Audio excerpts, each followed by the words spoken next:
Chapter 1325. To be honest, even Duque wasn't sure if the Kiraj insect people were C. Thun's biological sons. After all, in terms of race, they wouldn't even be able to pee in the same pot. The most common explanation was that when the Titans discovered Azeroth, the entire surface of the planet was about to be corrupted by the four ancient gods. The Titans were furious. After the boss of the Pantheon, Amun, fell, personally destroyed the most powerful Yashaji, the Titans discovered that the ancient gods had already corroded the planet deeply. Killing the ancient gods would cause great damage to Azeroth. For the sake of Azeroth, a powerful Titan in the future, they created guardians and sent them to seal the ancient gods in Azeroth. However, these ancient gods didn't obediently give in. They were still hatching plans in the underground of Azeroth, ready to rule the world again at any time. See, Thun was defeated and sealed in a battle in Silithus. However, with the loss and confusion of the Guardian Lydon, as well as the earth-shattering explosion and impact of the Well of Eternity, the Guardian's seal gradually weakened. He reappeared as the mastermind behind the Kiraj insect people.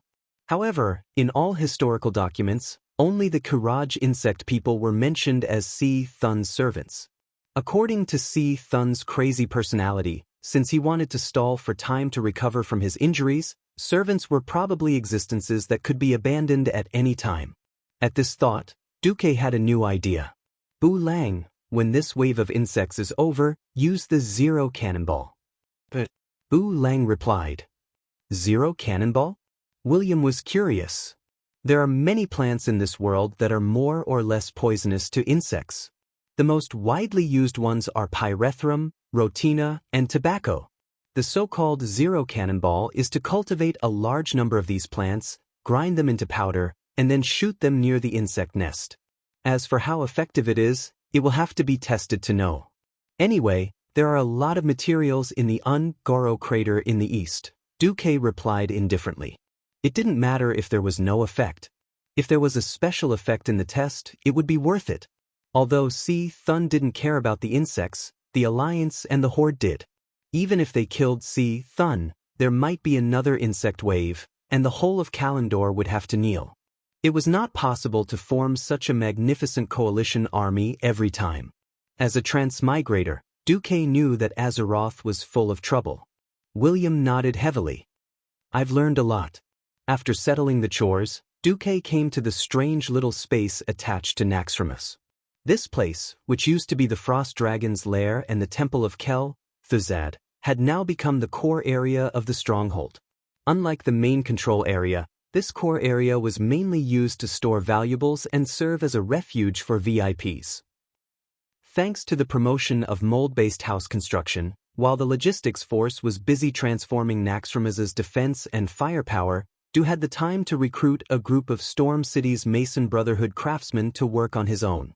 It wasn't an exaggeration to build an exquisite 3-story palace for himself and the other kings in the original Frost Dragon's lair. Duque's own villa was a Duke level 2.5 stories. What was the result? 2.5 stories above and 3 stories below the ground, for a total of 5 stories. In this Duke's mansion, Duque set up a magic array. First, he summoned Khadgar, Alonso's, Thaddeus, and Farina. Then, Vanessa opened the door to welcome the guests. Seeing Alonso's fail, these guests, or helpers, all bowed their heads. "Nice to meet you, teacher." Theon and Gavin Rad bowed their heads first, followed by Riadaline and Benedettas, who were second in line, and then Sally Whitemane. "I'm no longer a living person, so let's dispense with the customs of the mortal world." Alonso's was quite happy to see that his disciple was still active in the front line of fighting against evil. After some pleasantries, Duque went straight to the point. "Since C. Thun is using all the insects to attack and stall for time, we won't be able to break into the deepest part of the temple of Kiraj for a while. So, while the enemy is increasing in strength, we have to do something. My suggestion is to find a way to purify and absorb the souls of the twin emperors into the magic net as nodes of the magic net. At the same time, we can see if we can extract the divinity of the twin emperors and plant the seeds of divinity for those who are determined to break into the realm of gods." Even though everyone knew that Duque had always been kind, no one really thought that Duque would take out the divinity as a trophy. In everyone's hearts, that was basically the absolute territory of the number one person in the alliance, Duque. And this time, even if Queen Sylvanas didn't participate in the fight against the twin emperors, Duque probably had a 70% to 80% chance of winning. Everyone was moved. Theon was even more respectful. I'm a straightforward person, and I rarely admire anyone. But I want to say, besides my teacher Fail and Wother, you are the third person I admire. Everyone offered words of praise. Duque waved his hand. Our fate is linked to Azeroth. If this planet is destroyed, Draenor is our role model. Even becoming a demigod is nothing to praise, as long as everyone remembers the saying, with great power comes great responsibility. They were all from the Alliance, so there was no need for formalities. Maybe if Azeroth collapsed, the Alliance could follow the example of the Horde, using the Dark Portal to roll to a certain planet and launch a desperate invasion. Victory could ensure the continuation of the race, but what about failure? The Horde was the best example. Thinking of this, every Alliance hero felt the same way. Duque continued, I'll skip the pleasantries and ask directly, who wants to plant the seeds of a demigod? This time, I expect to be able to extract 2 seeds. If you have the confidence, please come forward. There is a saying that goes, confidence may not necessarily win, but without confidence, you will definitely lose. Who wants it first? There was such a thing as not passing on responsibility. Queen Sylvanas proudly stepped forward with her long bow on her back. Her long eyebrows were slightly raised, and she placed one hand on her hip. Her aura naturally spread out. The current alliance was said to be the 4 major races, but the dwarves were actually the vassals of the dwarves. Since the humans already had Duque, and the elves had Sylvanas, Magni also stepped forward with the Balrog hammer on his back. Count me in. Originally, William was also quite tempted, but after seeing Magni step forward, William smiled and didn't move. Duque waved his hand and took out the souls of the twin emperors. It wasn't an exaggeration. Different from the little surprise of Prophet Skyrim, the 2 demigod souls were Duque's biggest gain since attacking the temple of An-Kuraj. Chapter 1326. Unfortunately, the souls of the twin emperors were symbiotic, and could not be separated and used separately. Of course, the difficulty of subduing them had more than doubled. If there were difficulties, they had to go up, and if there were no difficulties, they had to go up. It seemed like I said something wrong. Forget it, don't mind this little detail. In the next moment, the souls of the twin emperors separately emerged from the palms of Duque's hands. Emperor Vecnalis's eyes widened, and he stared angrily at everything in front of him, but he immediately realized his powerlessness, because like his brother Emperor Vecnalor, he had lost their demigod bodies, and became pure spiritual bodies. Yo, twin emperors, how are you feeling? Duque's face, in their vision, became immeasurably huge, and very much in need of a beating. They opened their mouths, but were shocked to find that they could only let out soundless roars. They tried to change everything, using all the power they could use to change the situation, but unfortunately, the soul prison had completely sealed off all their power. The only thing they could do now was to be prisoners, captives, and obediently wait here for the victor, Duque, to judge them. Duque gently tossed his hands up, and the 2 soul prisons rose slowly until they were imprisoned in mid-air by the magic array. Duque snapped his fingers, and under everyone's gaze, the souls of the twin emperors began to grow, becoming the size of a dwarf. Twin emperors! Didn't you say that the victor gets everything? Now, as the victors, Duke Marcus and Sylvanas Windrunner, come enjoy our spoils of war. Duque pulled Queen Sylvanas over, and they stood side by side. Clearly, the faces of the twin emperors twitched in pain. What had been said not long ago still echoed in the ears of the 4 of them. The reward of the victor should not be discounted. The etiquette of the loser should be done to the extreme. Right? They had said so. However, that was both the emperor's reserve and pride, and the absolute confidence of the strong. True warriors never thought about the consequences of failure, because they never thought that they would fail. Admittedly, they could be as ugly as those captured mortals. For example, slamming the soul barrier in front of him with all his might. But this kind of thing, other than showing their helplessness, they would also lose their demeanor. They would not do it, because to them, this kind of ugly behavior was even crueler than death. Although the twin emperors had already experienced the pain of their bodies being blown up alive by the most intense holy light in history, that was only the torture of mortal bodies. The real torture was on the soul. They had lost. The two brothers had actually lost to a mortal woman and a human demigod who had yet to unleash his full power. He once thought that they were incomparably powerful, second only to see Thun's power, second only to see Thun's perfection. They didn't even care about the other ancient gods who were as famous as Thun. But now, the cruel reality struck their worldview again and again.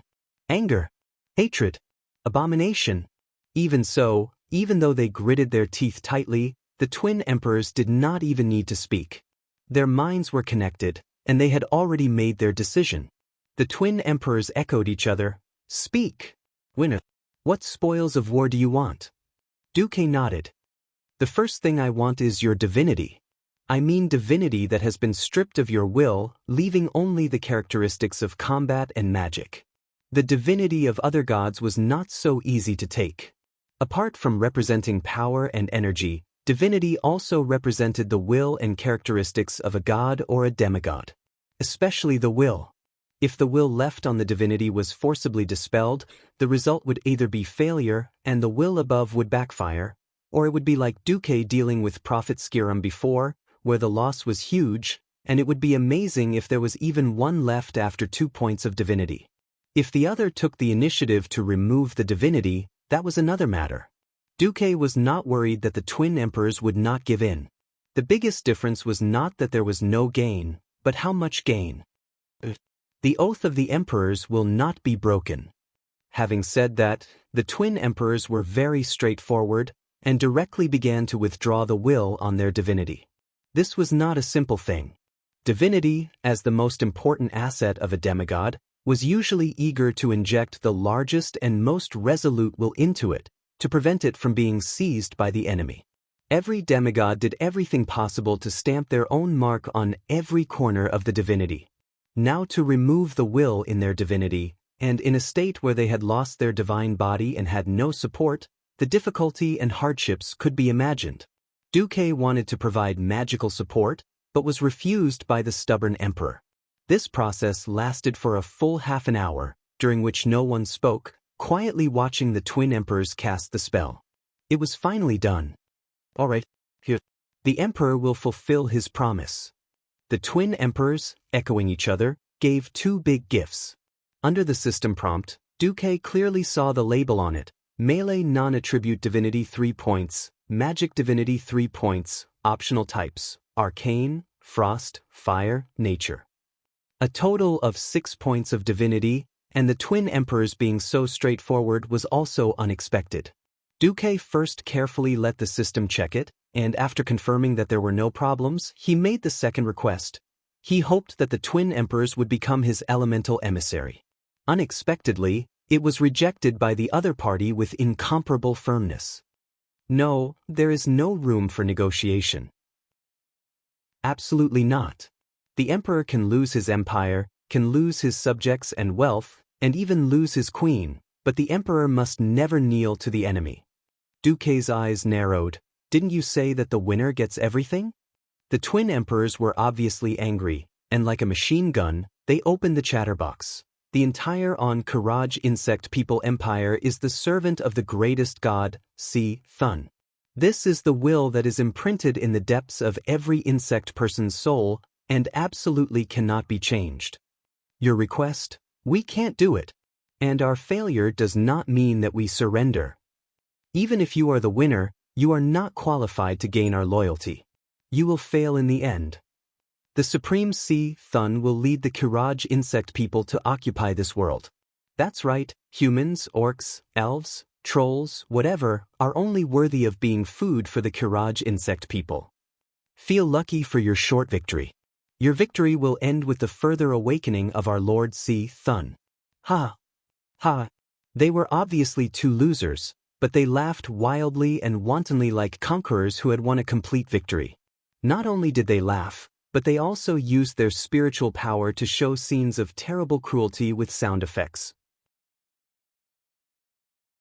Chapter 1327.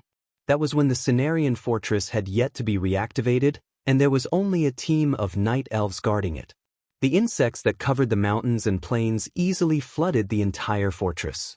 No. Is the War of the Shifting Sands going to start again? The ones guarding the fortress were the night elves' most elite sentries. So what? They were too few in number. The sharp arrows easily pierced the skulls of the insects, and the arrows that penetrated the brain took the insect's life. Shoot one dead, and 3 more charged forward. Shoot 3 dead, and a swarm of them surged forward. They were already short on manpower, and the vast fortress defense line was not something that could be maintained by a mere 30 people. In the blink of an eye, the entire defense line was broken through. As the captain, the druid merely sent out an owl to send a message. The sturdy armor was easily pierced through by the sharp mouthparts of the giant insects, and with a ripping sound, the armor and the delicate limbs were torn apart like a piece of paper. Duran. Sherna, an elf couple, was instantly pushed away by the swarm of insects. The cruel insects did not kill them on the spot. Instead, they pierced their collarbones with their sharp horns and held them up high, facing each other, letting out a unique howl as if they were showing off. No, let her go. You can do whatever you want to me. Let her go. The strong Duran broke down. He cried and howled, begging the intelligent insects to let go of his lover. But all he got was the cruelest execution. The insects bit off their hands and feet one by one, swallowing and chewing them in front of each other. In the end, when their lower abdomens were bitten off, the couple, far away from home, breathed their last in each other's eyes of despair. Seeing this, Tyrande was already furious. Her whole body was trembling. Duque was silent. He gently pulled Tyrande over and held her in his arms. He raised his hand to stop the twin emperor's provocative performance, but was suddenly stopped by Tyrande. I want to see it to the end. It was not just her. Even though the faces of Queen Sylph and the other alliance champions were filled with anger, and even though their fists were already trembling from clenching too tightly, not a single person tried to stop the twin emperors. Duque let out a long sigh. The scene changed to Thunder Cliff. A family of Tauren herdsmen were playing with their kodo beasts that were as large as rhinoceroses. The swarm of insects had arrived. They came without any scruples. The brave Tauren father used the thick totem pole to smash the 3 insects to death. Then, his hands and feet were pierced by the long insect mouthparts and lifted up high. As the price for daring to resist the Kiraj insect people, his punishment was that in front of him, the insects first ate his 2 sons who were 3 years old and 1 year old, then his lover. Finally, under the ferocious laughter of the leader of the Kiraj insect people guards, he ordered the insects to dismember his body and eat him. What the father saw on his deathbed was the twisted heads of his wife and son. The scene changed again. At the Tree Shade Inn at the junction of the Dustwallow Swamp and the Crossroads.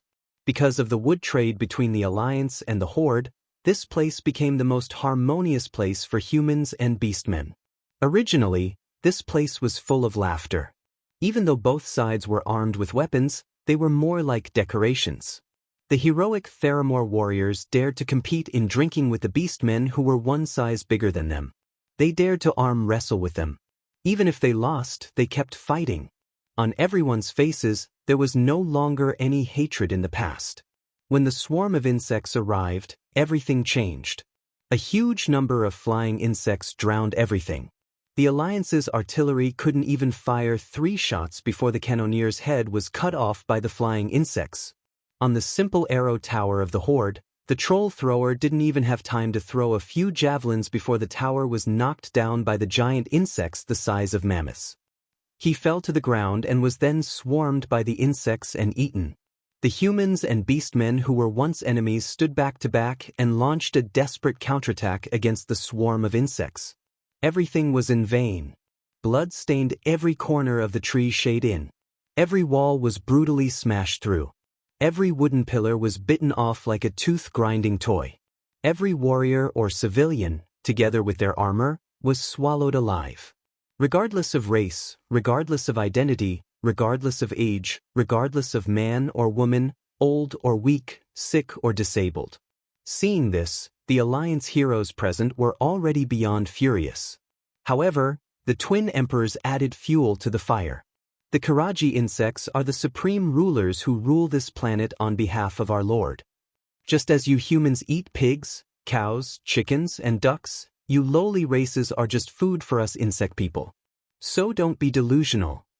The noble insect people will never become your slaves. Until this moment, everyone finally understood. The twin emperors boasted of their nobility, but they were willing to concede defeat and give up their most precious divinity. But deep down, they didn't think that their race had failed, and they still boasted of being noble and unparalleled. How laughable and pathetic was this? They were obviously Thun's slaves, but they were pretentious. They were clearly about to be exterminated, but they considered themselves to be masters. Suddenly, 2 golden lights fell from the top of the space. This was the holy light that the Alliance heroes were familiar with and comfortable with. For the twin emperors, this was acid, this was torture. It hurts. Unable to control themselves, the twin emperors screamed at the same time. The people led by Deity were dumbfounded, looking at the perpetrator. If it was Gavin Rad who couldn't help but make a move, Deity felt that it was normal. The problem was that the person who made a move was the former Archbishop of Holy Light, Alonso's Fail. Aren't you known to be kind? What about your 3 main virtues? The twin emperors laughed in pain. Ridiculous. Don't humans kill? Don't humans have instincts? Alonso said seriously with a straight face, the reason why intelligent creatures are intelligent creatures is that intelligent creatures have rationality. They know how to control their instincts, and not to indulge their instincts infinitely to trample on other intelligent creatures and strangle the living space of other creatures.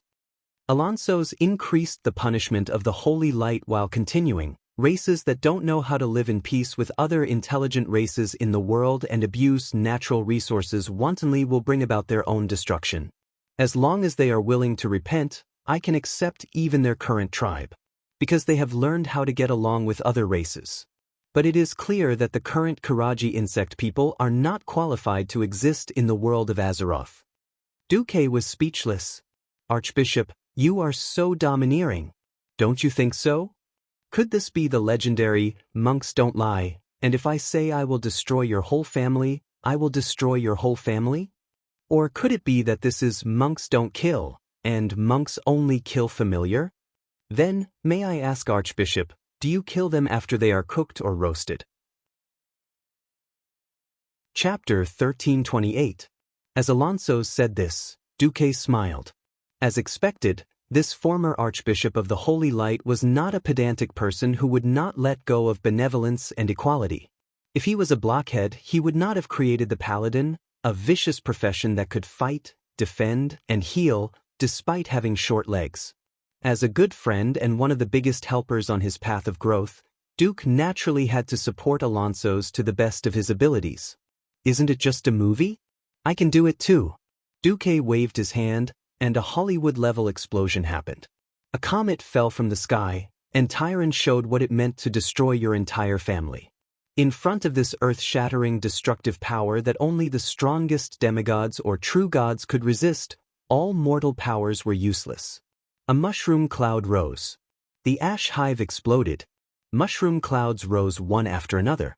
The Zora hive and Rhaego hive were finished too. As the Emperor, he had never taken the low-level insects seriously. He could do whatever he wanted to the insects. But in front of the enemy, even the low-level insects could not be easily humiliated. Deity's actions were a slap to the face, and a resounding slap at that. Didn't you think that the insects were powerful? Didn't you say that the insects were the rulers of Azeroth? Why did they have to exterminate their entire clan? The death of each insect queen represented the destruction of a hive and a branch of the insect race. In the video, the number of insects killed and corpses collected by the Alliance and Horde Alliance was clearly shown. This kind of slap to the face with big data was crueler and more effective. Not only that, Duque also provided real-time combat footage. At this moment, outside, the Alliance's cannons shook the sky, and mushroom clouds of various sizes rose in the empty space in front of the Kiraj temple. Not only did the insects at the center of the explosion die without a complete corpse, but even those within the range of the shockwave were stabbed to death by the sharp claws or broken limbs of their comrades. In the air, there were not many insects that could escape the large-scale coverage of the Tyrant 3 bombs. Occasionally, a few of them managed to advance, but they had to face the barrage of magic bullets that poured down on them like a storm from the countless magic towers. If he was lucky enough to come over, there would be griffins and wyverns to intercept him at close range. It wasn't that there weren't any large bugs that tried to break through. There was one in the image that was as large as a train carriage that tried to break through. In the end, Onyxia, who was entrenched on the platform of the fortress, pounced on it. With a sweep of her dragon tail, it was smashed into pieces and fell to the ground. The twin emperors felt as if their hearts had been cut by a knife. The destruction of his clansmen was indeed heartbreaking. What Duque showed next were the scenes of Archimonde, Ragnaros, Nefarian, Onyxia, and other powerful figures being defeated or killed. Every scene was so soul-stirring that they were shocked speechless. If it was an ordinary blow, although it was painful, they believed that they would be able to endure it in the end. Even if they had to endure the punishment and torture of the holy light, they were confident that their souls would not fall. Unfortunately, what they saw now was the greatest pain for them, because they saw the possibility of their master, Thun, being defeated. Thun was not invincible. 25,000 years ago, he had been defeated once, and he had been defeated very, very badly. Not only was he seriously injured, but he was also completely sealed, locked in the deepest part of the earth like a dog. Our master might be defeated. Once this thought arose, it could not be extinguished. Their only goal now was to persevere and refuse to give in to Duque. Although even the twin emperors themselves did not know what the meaning of their perseverance was, Thun was like a bright light in the dark, the last breath that supported their will. Duque's voice, which did not sound loud, was amplified by his divine power, almost 10 times louder than a loudspeaker. Every note shook the twin emperors' minds. Stupid and pitiful creatures who can't see the big picture. Don't you know that the existence in front of the wheel of history, no matter how great or small you are, will be completely crushed? This is fate. Fate was a very mysterious word. When someone was invincible, he was definitely a proud dragon, even daring to pierce through the sky.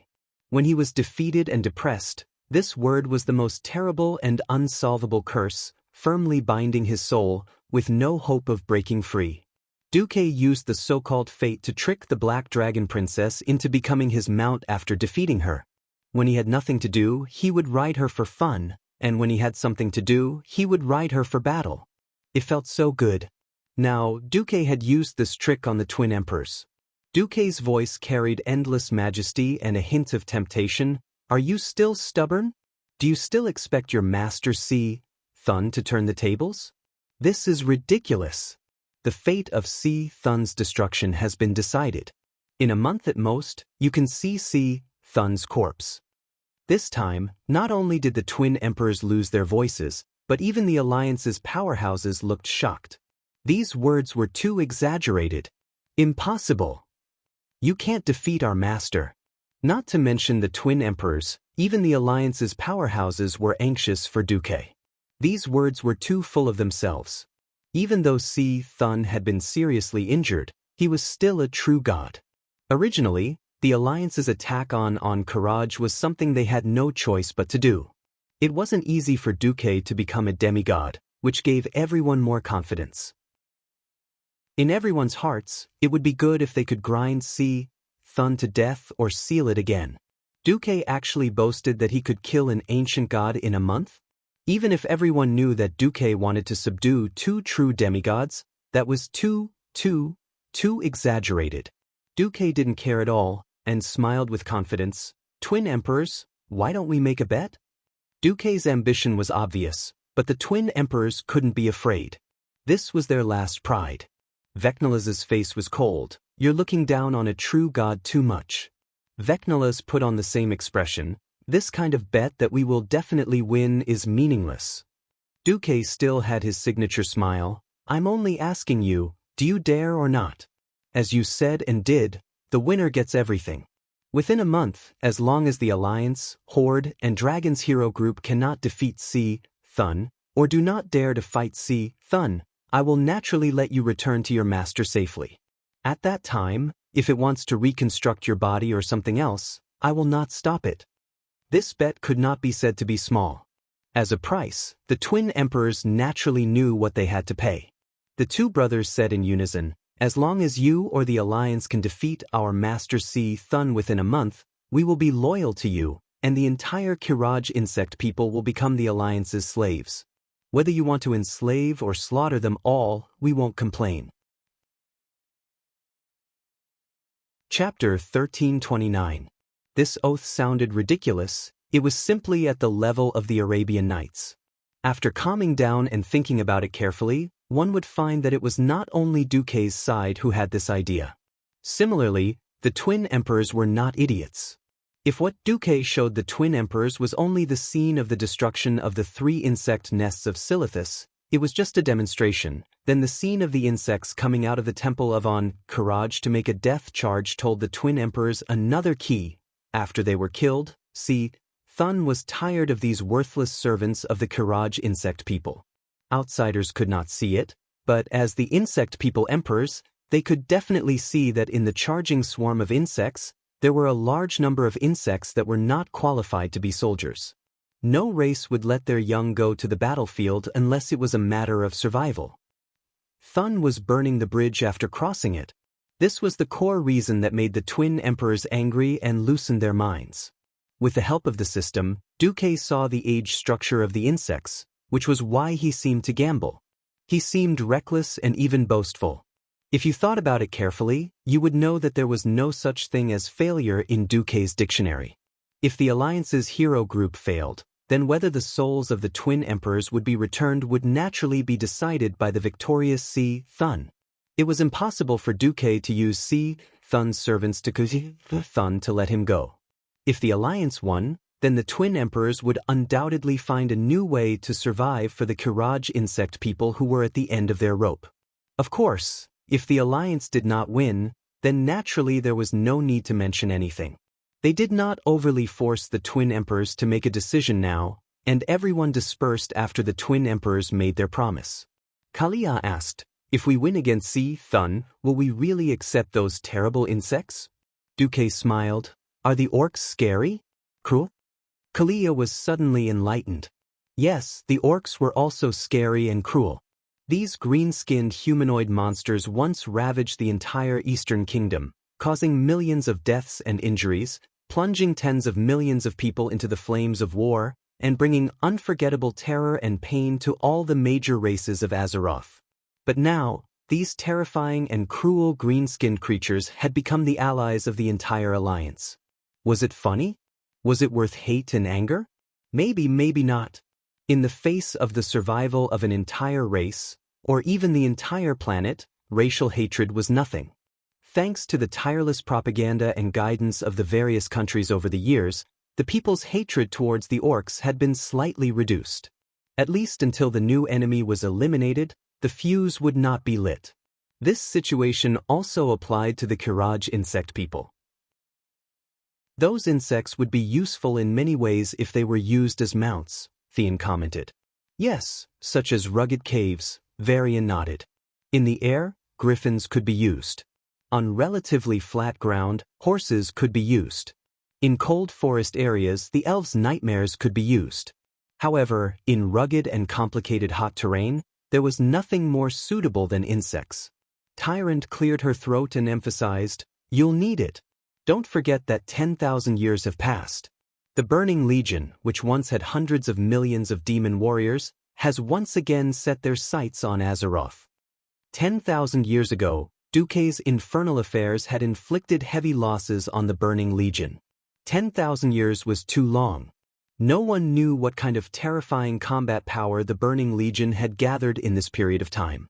In a sense, Not just the insects, all intelligent creatures in Azeroth should unite to deal with the Burning Legion. The conversation between the few big shots of the Alliance made the others think. At this time, Edwin Van Cleef came over and bowed to Duque. Then he said in a voice that everyone could hear, "The Horde's heroes have just defeated Ayamis the Hunter, and are preparing to challenge Ajrian the Scarless tomorrow." "Oh, not bad." Duque raised his eyebrows. "Unfortunately, the losses are a little big." In the ruins of Karaj, the Horde has so far lost 4 former members of the Silver Moon Parliament and 3 second-rate chiefs who were resurrected as Death Knights. Hearing this news, the expressions of the Alliance's heroes were very strange. As former enemies, even if they were not enemies now, seeing an enemy who had been killed almost 20 years ago come back to life and scare people again was a very complicated feeling. Moreover, Sar's method of absorbing a large number of undead into the Horde had always made the Alliance's heroes feel disgusted. Now that those bones had been lost, from the Alliance's point of view, it was a loss of combat power. From the Alliance's point of view, it was no different from setting off firecrackers to celebrate.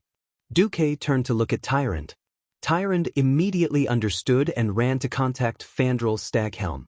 After a while, Tyrant returned. "It's good news. Because Thun realized that he could not further corrode the earth, he has begun to recover his divine power. What it could collect was only the Lilian ego that it had plundered in the Silithus territory. This process will probably last for about 10 days. Duque said, "Edwin, inform Sar of the situation. Let him do as he sees fit." No one was willing to fight an ancient god who had recovered better. Wait for more combat power? Launch an attack while the ancient god was weak before he recovered? This was a very difficult choice. There was no such thing as having the best of both worlds. The higher the level of a commander, the more painful choices they had to make in all kinds of unfavorable situations. Fortunately, while Thun was accumulating strength, the Alliance was not idle either. Duque split the 3 points of divinity from the sword Emperor Vecnala's into 3 portions. One was for Magni, one was for Servanas, and the last one was for him. Even though each portion did not actually have a single point of divinity, it was a special energy that contained divine power waves. And don't think that Vecnala's only knew how to use a sword. In reality, he was also one of Azeroth's specialties. Almost all the experts in this world were all-rounders. For example, Anduin Lothar could wield a 5-meter-long lance while riding a horse, shoot a squirrel's eye from 50 meters away with a bow while on horseback, and swing a 2-handed greatsword like it was child's play. What weapon he used to be famous was purely because he was most comfortable with it. Vecnala's archery was also very good. The experts of the Alliance were basically all in important positions. After witnessing the Twin Emperor's submissive bet, everyone dispersed. After Duque had arranged other matters, he could finally relax. Unknowingly, it was already late at night. In the villa in Naxxramas, Duque collapsed on the sofa, not wanting to move even half a finger. He was too tired. He had just become a demigod and had to rush over to save the day. Then there were all kinds of trivial matters. Suddenly he heard a knock on the door. "Come in." A beautiful figure flashed in front of the magic lamp at the door. Accompanied by a fragrant wind, a graceful blonde figure appeared in front of him. "Huh." Chapter 1330. Speaking of which, there were a lot of things to do recently. He was either busy angering Kel, Thizad, or advancing to demigod, so Duque hadn't had the time to be with his lover for a long time. Duque had some expectations. He thought that Servanas would attack him in a fit of excitement, and he also thought that Onyxia would come to court him, but he never thought that it would be her. She had been commanding and fighting on the front lines for a long time. Coupled with the agile fighting style of a ranger, her body fat content was extremely low, but she wasn't like the King Kong Barbie in the Knights who swung their swords to the point of bursting with muscles. She only had a shallow waistline between her abdomen.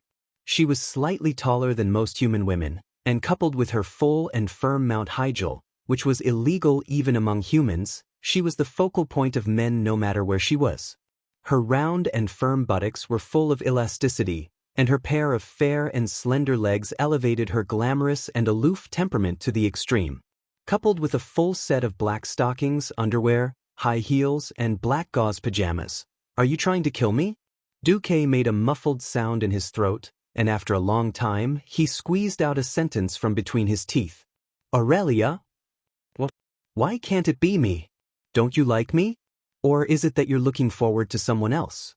With a smile, Aurelia put her left hand on her waist, showing off her proud S-shaped curves. She was very satisfied with her outfit that dazzled Duque. If you just looked at her from the neck up, you would think that she looked like a lady who was about to attend a grand ball with light makeup. However, when she gently took off the hairpin that held her hair in place at the back of her head and looked at her cascading blonde hair, you would think that she looked like a beautiful warhorse that was about to gallop with its front hooves raised high. Nobility, sexiness, wildness, these seemingly incompatible qualities perfectly blended together on Aurelia. "Darling." With a long, seductive voice, Aurelia slowly climbed up on her hands and feet. She swayed her body and showed Duque what a standard catwalk was. Mount Hygel displayed the violent beauty of mass and volume, which deeply stimulated Du's optic nerves. The chiffon pajamas slid across Duque's legs, making Duque shiver again and again. Unknowingly, Duque only knew how to swallow his saliva. Suddenly, he remembered that before he transmigrated, he had the Chilean arm mastery, and he had suffered a lot. "The pain of not knowing the taste of meat really makes me cry just thinking about it." "Hoo-hoo! Why are you so excited today?" Duque asked Aurelia.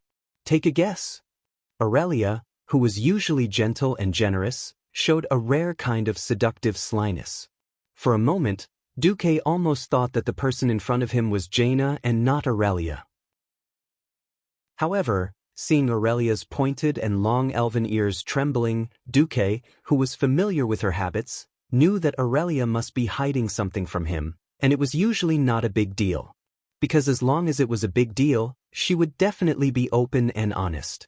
She would first deal with the big or business matters, and then deal with the small and personal matters. At this thought, Duque decided to tease Aurelia, and he suddenly put on a serious face. "Aurelia, I just became a demigod, and my stamina, energy, and magic power are all greatly depleted. If there's nothing big, let's sleep peacefully tonight, okay?" When Aurelia heard this, her face almost collapsed. "It wasn't easy for me to make up my mind to put on the decisive underwear, but when it came to the last minute, you, Duque, actually said that you don't want to do it. Is she flirting with a blind man?" However, in the next second, Duque burst into laughter.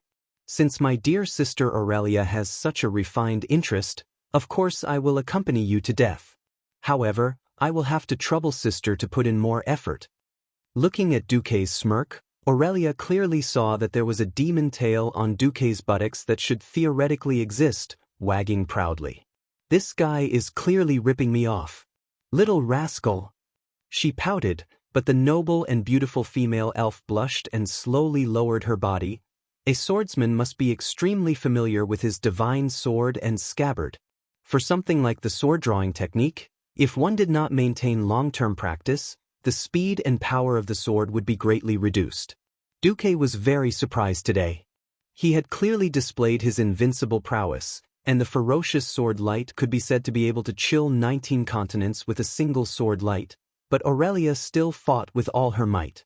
She charged at the start of the battle, and not only did she break his armor, she also directly used the freezing trap and raging flame trap. This almost caused Duque's sword aura to leak out, and he was defeated 1,000 miles away.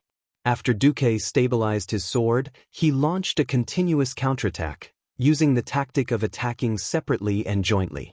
He had clearly defeated her, but she still persisted in resisting. Usually, at this time, Aurelia would call for her sister to be her reinforcements. But today, she was not her usual self, and persisted in fighting against the great demon king Duque alone. What the hell was she doing? In the end, Sasha, who was outside the battlefield, could not help but join in the battle, and with Duque going easy on her, the battle ended in a draw. After the battle ended, Duque stroked the gold and silver heads, and asked in a kind voice, "What the hell were the two of you doing? It's time for you to tell me." Aurelia moved her head to make herself more comfortable on Duque's chest. Nothing, I just want a child. Sasha agreed with her sister. This was not because of the sudden silence that some people were most afraid of. It was just that Duque was a little stunned. It had been more than 20 years since he had transmigrated. Even if he was already in a state of eternal life, in theory, he should be considered an uncle. Aurelia had always wanted a child, and Duque knew that. He did not expect Sasha's wife-like nature to erupt at this time.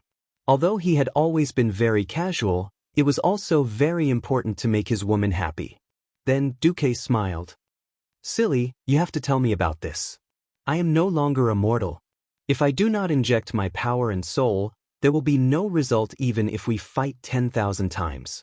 We were afraid that you would not agree, or that you hate children, so we joined forces to give you some sweets first. Sasha seemed to subconsciously draw circles on Duque's chest with her slender fingers.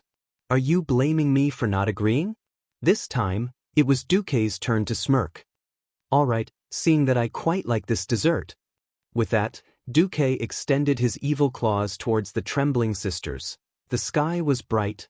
The Windrunner sisters were still sleeping because they were extremely tired, but Duque could clearly feel that the continuation of his life and soul had already been nurtured in their bodies. Chapter 1331. A ranger's senses were very sharp. Aurelia, who had woken up first, immediately noticed the changes in herself. It was a new life that belonged to both her and Duque. In her lower abdomen, there was a wind elemental blessing of light and nature. Duque. Not knowing what to say, Aurelia hugged Duque tightly and kissed him passionately. After a long time, their lips parted. 10 months later, then, Duque gently pressed his index finger against his lover's red lips. 10 months definitely won't do. That means I'll lose you forever. He woke Sasha up as well. With Duque's explanation, the Windrunner sisters finally understood why 10 months wouldn't do. It wasn't like ordinary humans, and high elves didn't have interracial love in the 2,800 years of the alliance between humans and elves. Not to mention the more recent ones, there was Gina Goldsword who had given birth to King Dalen Proudmoore's illegitimate daughter. Generally speaking, pregnancy was the same as a human's. The key was that Duque had already surpassed the limits of humans. If he wanted to give birth to a child, he had to abide by the laws of the world of Azeroth. The more powerful the existence at the top of the food chain, the more difficult it was to give birth to a similarly powerful descendant. This was quite demanding of parents. For example, Nethario, the Wing of Death, had slapped so many female black dragons and killed them all. Only the strongest Sinestra survived, which was why Nefarian and Onyxia, who were both demigods, were born. Similarly, Elune, the goddess of the moon, couldn't find a suitable true god as a partner. She could only marry the strongest demigod, Malorn, and give birth to the demigod Cenarius. Of course, the descendants of existences who had stepped into the realm of gods were more about the inheritance of power and energy, not ordinary reproduction. The most effective way was naturally for both sides to contribute a portion of their power or divine power and combine them together, so that their descendants could directly become demigods. It was not impossible to slack off. It was like pouring soy sauce into water. You could make do with whatever you wanted. If Duque didn't want his descendants to really do nothing, he had to put in more effort. From a mortal's point of view, Aurelia was very strong. It was a pity that Duque's soul was an oddity. Unless one became a demigod, it would be impossible for him to have any descendants. This indirectly increased the requirements. If a mortal woman wanted to give birth to a demigod, she would not be able to satisfy the energy needed for her offspring in minutes. She would die of exhaustion. Now that the war was imminent and Aurelia and Sasha were unwilling to wait any longer, Duque could only purposely extend the incubation period. This would give his descendants more time to absorb energy and grow. Well, at least 3 years. The Windstalker sisters' mouths pouted, so much so that a soy sauce bottle could be hung from it. Duque shrugged. It's already very fast, And that's taking into account that you have to stay in the magic array for a few days every month. It can't be helped. I'm a demigod of the magic element, and most of my children are magic element as well. If I don't replenish enough magic element, just relying on your own elemental absorption ability won't be enough. Oh, also, you are forbidden from participating in Thun's upcoming battle. I don't want the Medivh incident to happen again. Azeroth can't afford another Dark Portal incident. The Windrunner sisters opened their mouths. They were in pain and helplessness. Egwene had claimed to have killed Sargeras, but in the end, she found out that Sargeras' soul had run into her stomach and taken over her son's soul. That was how the Dark Portal incident happened. If there was a precedent and someone killed Thun and was possessed by Thun, that would be a waste of their intelligence. It would be too tragic. Duque, is there any other way? Sasha asked weakly. There is. Don't have children before the world is at peace. But we must have children, Aurelia and Sasha said at the same time. Then they entered a magical grieving mode. It's over. We can't go to the battlefield for 3 years. My bow and arrows. The days when I couldn't sleep and went to the void battlefield to hunt. Everything is for the children. Sob, sob, sob. The two sisters hugged each other. The scene was unbearable to look at.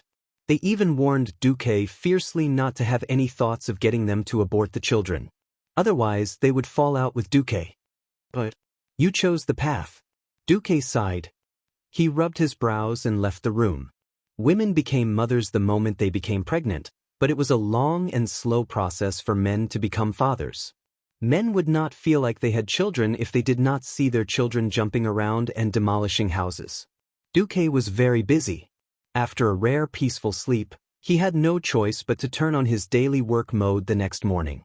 The adjustments to the weave had not been completed, and there were many things that Khadgar could not decide.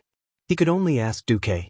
After the Twin Emperors reached a tacit agreement with him, things like the Twin Emperors being captured began to happen, causing their control over the insectoids to decline. For example, in a coincidental situation, some people in the Alliance found that as long as they held a kind of crystal that was nicknamed insectoid crystal, they could summon a 4-legged insectoid of the same color. With a thought, as long as they were willing to wait, it would not take long for the insectoid to run over and wait for orders. Not only were they willing to be mounts, but they would also obey orders even if they were told to attack their own kind. Of course, these insectoids that could be used as mounts did not have much combat power, and were only slightly better than human militias. When faced with formally trained warriors, their fragile long legs that could be easily cut off by standard steel swords were not enough. Even so, it was a wonderful experience. A few days ago, the two great formations that were still fighting to the death and would not stop until one side was dead had now completely surrendered. After noon, Duque had his lunch. When he finished patrolling Naxxrama's fortress and returned to the main control room, he found that many women were looking at him strangely, and most of them were high elves. Some had seductive looks, as if they wanted to swallow him up. Some were shy and unbearable, but also seemed to be unable to restrain their curiosity, not daring to look at him, but glancing at him from time to time. Duque had a headache. After returning to his office, he saw that no one was around and pulled Vanessa over. Hey, what the hell is going on today? Why is every woman looking at me strangely? Woo woo woo. You finally can't stand it?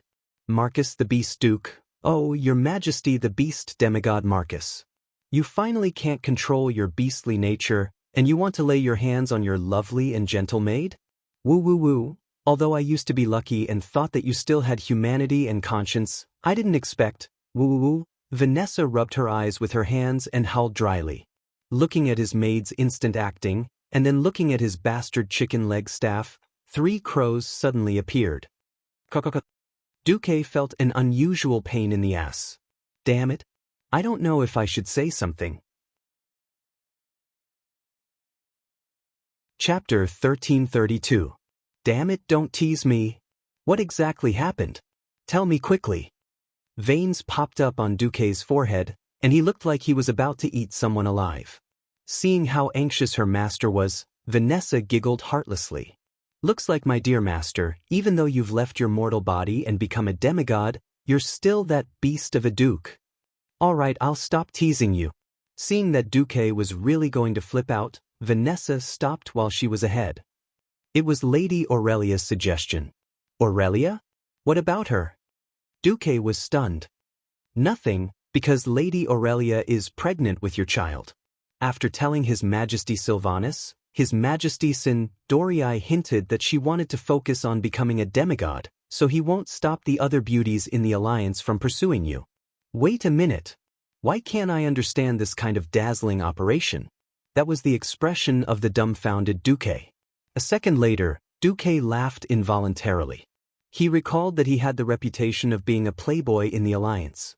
In recent years, there had been a lot less women, and the biggest reason was because Queen Sylvanus used her aura to protect him. With a valiant temperament and sharp eyes, the three Windrunner sisters accompanied him on all kinds of occasions with an aura that made others shrink back. They were originally great beauties that were one in a million. They had received the complete training of nobility, and with the perfect figure unique to the High Elves, as well as the battlefield achievements that made mortal women tremble in fear. The three sisters were the most unique scenery in all the Alliance gatherings. In terms of beauty alone, there might be some noble ladies in the Alliance who could approach their level, but with the addition of Sylvanus' status as the queen, it was enough to make all mortal women despair. Those with beauty did not have the status. Those with the status did not have the ability. Even if there were all three, the three of them were together, and the addition of the beautiful sisters was terrifying. If they did not nod, who would dare say that they would definitely be able to get a place in Duque's harem? Naturally, the Windrunner sisters brushed off all the beauties who failed in their eyes. Duque had a strange expression on his face. Then why did Sylvanus suddenly? Vanessa sighed. It's all because I'm afraid you'll mess around. Don't you think about who you've pushed down recently? Who can stop you if your taste goes crazy? His Majesty wasn't too willing at first, but Lady Aurelia persuaded him to think of Cenarius, and His Majesty immediately agreed. Yes, the goddess and the white deer demigod, and then the goddess gave birth to the forest demigod Cenarius in the form of a centaur. Just imagining such a scene was very dirty. As a transmigrator, Duque could not help but think about it. In Greek mythology, how did Zeus, the most unscientific geneticist in history, create the Tauron? How did his brother, Poseidon, create so many sea monsters? Please listen to the story of Zeus the bulldozer. Duque choked. He really spat it out. At the end of the day, it was all his fault. At the end of the day, it was all because he played dragon taming with Onyxia on a whim. Alright, although she was in human form when she tamed the dragon, no one would forget her identity as the Black Dragon Princess. Oh my god. So I've already embarked on the path of no return for the beastly Duke? Duque suddenly found that his life had become gloomy. Caw caw caw. The crows on a tiche cawed again. For some reason, in Duque's ears, it became HQ. Discovered a pervert. Now under arrest. No, my taste is very normal. Duque swore in front of Miss Vanessa, the representative of the grand jury. Really? Duque did not notice the craftiness in Vanessa's eyes. Really? Duque raised 3 fingers and swore, as long as it's a good-looking beauty, I like it. Really? Then, shall we play a little game? Game. Take a guess, how many fan of knives, throwing knives do I have hidden down there? Vanessa threw out the question, and then, with an elegant ladle-like bow, she lifted the hem of her skirt with both hands. As a transmigrator who was deeply poisoned by Japanese culture, Duque deeply hated the traditional black, thick, and monotonous maid uniform in Azeroth's aristocratic mansions. As early as 10 years ago, Duque had already developed the standard maid uniform in the anime style. The maid uniform was black with white flowers. There was a black and white butterfly tie, and below it was a low-cut, deep V-neckline. However, the parts that were supposed to be exposed were covered by a hazy white muslin. The lower abdomen was a 3-row white muslin binding design at the top, middle, and bottom. The back was a breathable lace carving design, and the back was a large white bow at the back. The skirt was made of soft satin, matched with white lace at the hem. To reduce temptation, it was a mid-skirt design that went past the knees. However, the hem of the skirt seemed to be rising higher and higher. As expected, the long tube of translucent black stockings was evil. Now, Duque's eyes could not move away at all.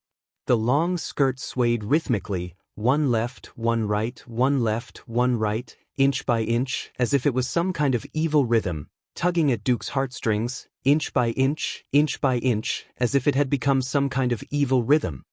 Gulp. This was the sound of someone swallowing saliva.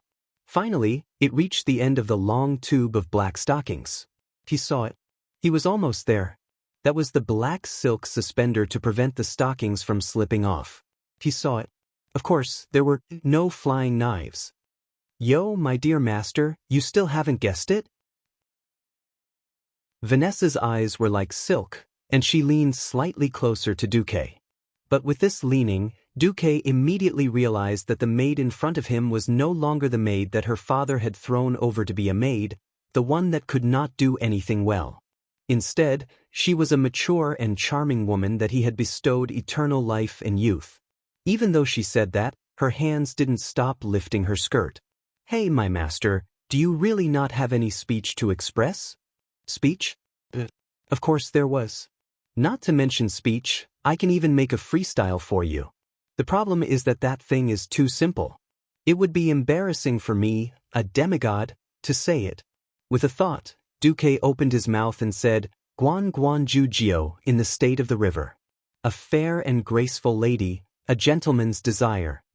This passage of classical Chinese from transmigration was enough to make Vanessa choke to death. She was dumbfounded. Looking at her face full of question marks, Duque felt smug in his heart. Your master has finally turned the tables. Do you really want to know? Do you really want to know? I won't tell you. You want me to say something human? Sure. There were only 6 words. But *CK. Of course, Vanessa knew that Duque was counterattacking. After a short moment of panic, she was not angry. Instead, she directly revealed the mystery. Clang clang. Pft. Duque spat out a mouthful of old blood and gritted his teeth. You tricked me. Why? Safety pants and whatnot. It was all King Evil. Chapter 1333. The leader was angry. Oh no, Duque was angry. The anger of a demigod was very scary. Duque roared on the spot and was about to grab Vanessa. He didn't care about the consequences, he would beat her on the ass first. Ha! What evil, you're clearly a beast, Duke. You're thinking the wrong way. Facing Duque's pounce, Vanessa nimbly lowered her body and easily dodged him like a slippery eel. For stealth and sprint, she ran out like a wisp of smoke. Unless Duque was serious, he wouldn't be able to catch a hero-level thief who only wanted to run. Just you wait. Don't let me catch you. At the gate, Duque made a declaration like a big villain. In the next second, Duque's face and posture froze as if he had been petrified. He suddenly realized that beside the gate, his other maid, Solarian, was standing there with a smile on her face. I'm sorry. I'm sorry. Master, you don't have to apologize to a little maid. Solarian nodded lightly with a smile. Duque looked Solarian up and down. Seeing that the master astromancer was normal, he couldn't help but let out a sigh of relief. What, master? Do you want me to be like other girls and cut my skirt a few inches shorter, or open my collar a few inches, and then secretly wear the so-called winning underwear? Solarian's smile widened. Please don't. Duque's face fell. I'm so happy. It seems that after becoming a mage and demigod master, you're still the gentleman you used to be. Solarian seemed a little excited. Duque was a little embarrassed. He didn't know if he should tell her that before he transmigrated, the word gentleman was synonymous with pervert. Duque facepalmed. I'm also very happy. At least there's a normal woman by my side. Not really. My family also sent word that I can successfully conceive your child, master, Solarian said calmly. Duque burst out laughing. Is it that surprising? Incul salis, commoners without magic talent always hoped to give their daughters to noble mages. As long as they could give birth to a boy or a girl with magic talent, they would be lucky. In the eyes of the High Elves, only by mastering magic could one change one's fate. Even great nobles with noble bloodlines would hope to marry into other great mage families so that their descendants would have a greater chance of becoming Silver Moon counselors. Please note that even after Her Majesty Sylvanas Windrunner ascended to the throne, this practice is still deeply rooted among the Blood Elves. After listening to Solarian's explanation, Duque more or less understood why the Elven girls were suddenly so enthusiastic. The High Elves were originally magic maniacs. After splitting from the Night Elves, they had been worshipping the spellcasters for 8,000 years. Even though the Sin Dorii kingdom was now ruled by rangers, how could the customs of 8,000 years be changed so easily? But Duque couldn't figure out what Queen Sylvanas was thinking. "What about you? What do you think?" Duke asked, as if he was possessed by some supernatural being. "I don't know. Maybe when the time comes, I won't refuse."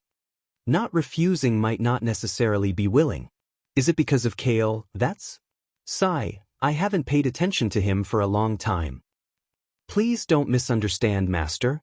From the moment I swore allegiance to you, I no longer have anything to do with Kale. He is more like a beautiful vision of my childhood, a dream that is destined to never come true. I have accepted my fate, and I am doing well now. After a pause, Solarian continued, "Of course, if you want me to kill Kale, I will do it. After all, when that day comes, Kale, will probably have committed an unforgivable crime for the Alliance. But I think when I do it, I will probably hesitate." Duque was a little surprised, but also a little relieved. This was human nature. This was the Solarian of flesh and blood, and not the Solarian that Duke had in mind. The Solarian that should only appear in the Storm Fortress, with no backstory at all. She was like a boss that was made out of paper. Phew. Thank you for your honesty. Duque smiled, waved his hand, and then ran to find Queen Sylvanas. Looking at Duque's back, Solarian seemed to be lost in thought. On the other hand, perhaps it was the so-called no comparison, no harm. When Thrall, who was fighting in the ruins of Karaj, heard the news from the Alliance through the undead thief messenger, the expression on his face was very interesting. Well, they didn't lose much, and they have already taken care of the other leaders of the Karaj temple. They are resting while waiting for us to finish here, and then besiege Thun? At this time, Orgrim walked in front of Thrall, and his voice rumbled. "There is no need to worry, Thrall. As a great chief, figure out what you can do and what you can do well. If you can understand this, you are an outstanding chief." Thrall sighed. Just being outstanding is not enough.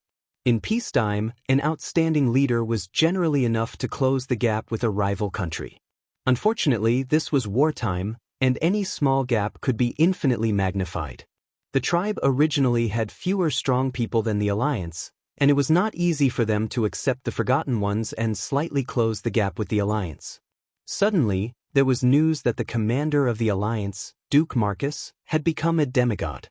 In comparison, the tribe had suffered heavy losses in the ruins of Karaj, which was even weaker. Although the Forsaken were dead, the dead could not die a second time. If he was killed again, then his body and soul would be destroyed in the truest sense. Even Anastrian, as the leader of the Forgotten Ones, could not find a good way. Even if they lost a second-rate chief who had become an undead warrior and a former Silver Moon counselor who had become a lich, it was still a great loss. In fact, the Sun King's face was gloomy. After being ruthlessly expelled from the Eastern Kingdom by the Alliance, the Forgotten Ones had lost a stable source of troops. Originally, they hoped that after joining the tribe, Thrall would allow the Forgotten Ones to resurrect new Forgotten Ones from the dead tribe warriors. Who knew that Thrall would begin to believe in the way of nature and firmly rejected him. Not only that, even Orgrim, who was theoretically his subordinate, was on Thrall's side. Anastrian's gaze became even colder. Fortunately, he was a dead man. No matter when his body was filled with shadow energy and did not further decay, it was still full of a dark aura. No one noticed the change in his gaze. At this time, Orgrim patted Thrall's shoulder. Don't think too much. The tribe should do its own thing first. We must first not make mistakes, then wait for the real opportunity to come. Chapter 1334. After the Alliance Hero Squad had rested for a full 5 days, the Horde Hero Squad finally succeeded in killing Azrian the Scarless at the cost of 3 second-rate chiefs who had turned into undead warriors and 2 high-grade druids. Sal was not satisfied with the result because the losses were too great. But he couldn't complain. Compared to the Alliance, the Horde obviously lacked healing methods. The druids from Thundercliff and the shamans trained by Orgrimmar were second-rate. Obviously, in terms of healing, the Alliance's priests and paladins were better. Moreover, the undead couldn't use natural healing spells, so they had to rely on the third-rate undead priests' dark healing magic. Whether they admitted it or not, the Alliance's heroes were far better than the Horde in terms of endurance. Cain refused to go into the arms of the Forgotten after the death of the Tauren druid, and because of this, he had a bad relationship with Anastrian. Sal was now twice as big as his head. Fortunately, the spoils of war dropped by Azrian slightly diluted this faint sadness. This hammer is good, I want it. Orgrimmar had his eyes on the frosted warhammer that Azrian dropped. Compared to the semi-artifact Hammer of Destruction that he used before, this thing was a transitional item, except for the fact that the hammerhead was square and looked like the Hammer of Destruction. Sal's mouth twitched as if he wanted to say something. Orgrimmar patted Sal on the shoulder and said, "A dead man should look like a dead man. I'm already very happy to be able to jump out of the graveyard and continue to fight for the Horde. If I wanted the Hammer of Destruction back, I should have taken that thing to the grave instead of passing it on to you." "Thank you," Sal said heavily. His cold hand patted Sal on the shoulder and Orgrimmar smiled and said, "You have done very well. The young great chief. This was an undeniable victory. We should be laughing. Shouldn't we?" "Yes." Sal was halfway through his words when his face suddenly changed. Not only him, but the entire Horde hero group was in shock.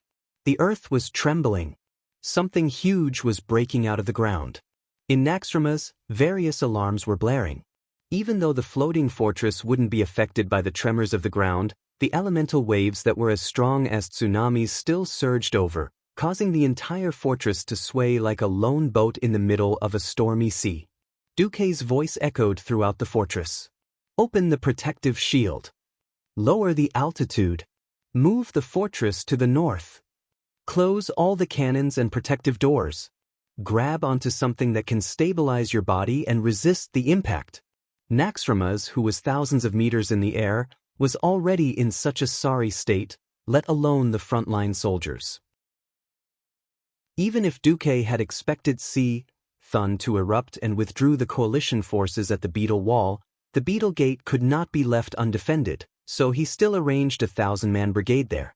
However, a few kilometers to the north of the Beetle platform, there was a 30,000-strong mechanized army. The soldiers were all sitting on the steam-tracked armored vehicles during shifts, and they could attack or retreat as they pleased. From the looks of it, the 1,000-man team was doomed. The earth was roaring, and tens of thousands of tons of boulders arched up under the evil power, breaking through the sea of sand and floating to the ground. One by one, the sand dunes rose high and then exploded like bombs, sending rocks flying in all directions. The coalition soldiers only saw a blur, and countless disgusting tentacles, like sharp knives piercing through a piece of paper, grew out of the sea of sand. These tentacles, with terrifying giant white hooks on their tips, or a large, disgusting eyeball, spun and pounced on every coalition soldier. The soldiers who had no time to react were easily pierced through, or their whole bodies were torn into several pieces like a piece of paper. Those disgusting tentacles with a large number of barbs on the surface were already frightening enough. There were also a large number of eyeball tentacles, using their purple-white eyeballs to emit terrifying blue rays. The damage wasn't fatal, but this ray, which was similar to mental whip, brought great pain to every soldier who was hit. "Ah, no! What is this? Fight back, fight back." To be honest, artillery at close range was a tragedy. But the coalition soldiers had no choice. and their swords could hardly cause any damage to these tentacles. On the contrary, as long as they hesitated, it was likely that they would be carried into the depths of the earth together with the tank. The huge pit, like a whirlpool, swallowed countless coalition soldiers. Was there a huge mouth with countless teeth under the quicksand? Or was it a wriggling mouth? In grief and panic, the soldiers had no time to think. But everyone knew that this should be the ancient god Thun that the higher-ups of the Alliance had repeatedly emphasized. Every soldier guarding the Beetle Gate had been informed of the risks here in advance, and they had even left a suicide note at the request of the commander. They couldn't accept it. They were the best soldiers of the Alliance and the Horde. They took turns to guard, maintaining the highest vigilance, but still couldn't do anything and were one-sidedly slaughtered.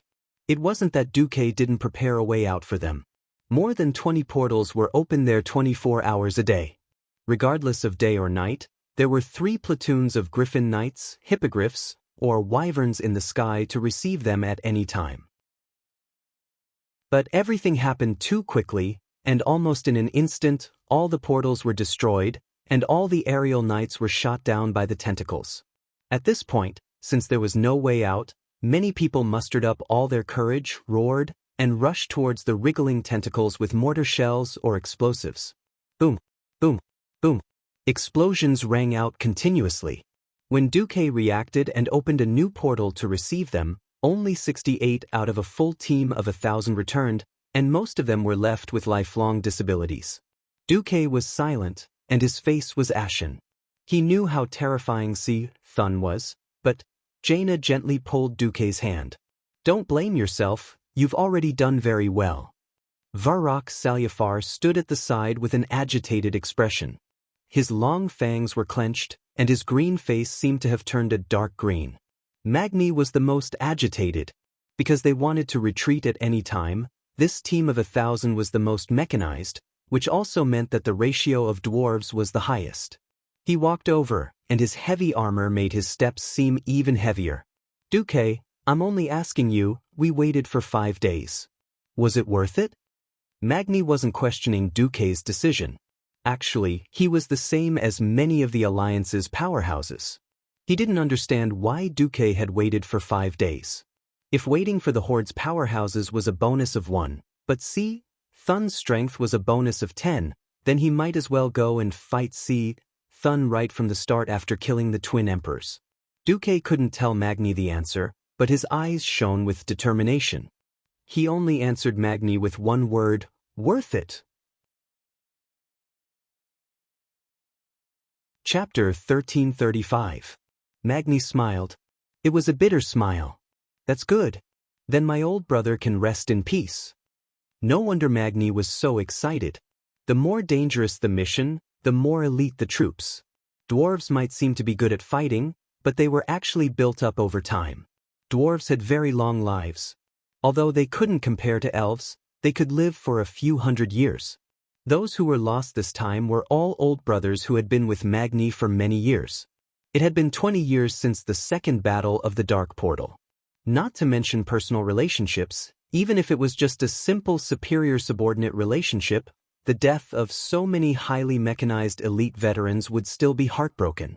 They had to defend against the Beetle Gate. If they just used bugs to rush out like before, Silithus would be covered in bugs, and that would be hard to clean up. This was the dilemma of the commander. Duque sighed. Bulang, after confirming that Naxxramas is safe, cover it with artillery. Even if we can't kill Thun, don't let its tentacles grow endlessly. Understood. The third brother of the Bronzebeard family nodded. Very soon, the entire fortress was filled with the sound of artillery. Naxxramas, the Heavenbreaker, and many other flying battleships used violent artillery shells to cover the entire north side of the Karaj temple. Did you notice?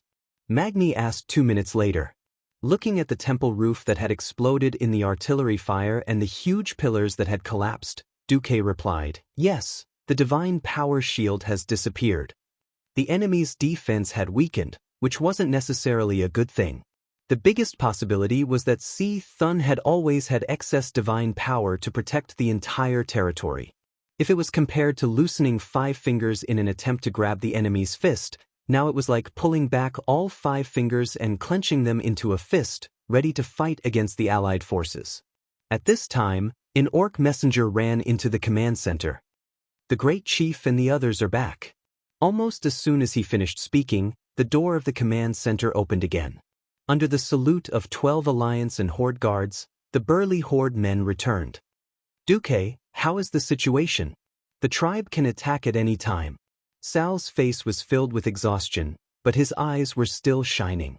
Grom and Kane, who had worked with Duque before, felt the same way. Even though Grom only had one arm left, he still had the strength to wield Bloodhowl. Duque smiled.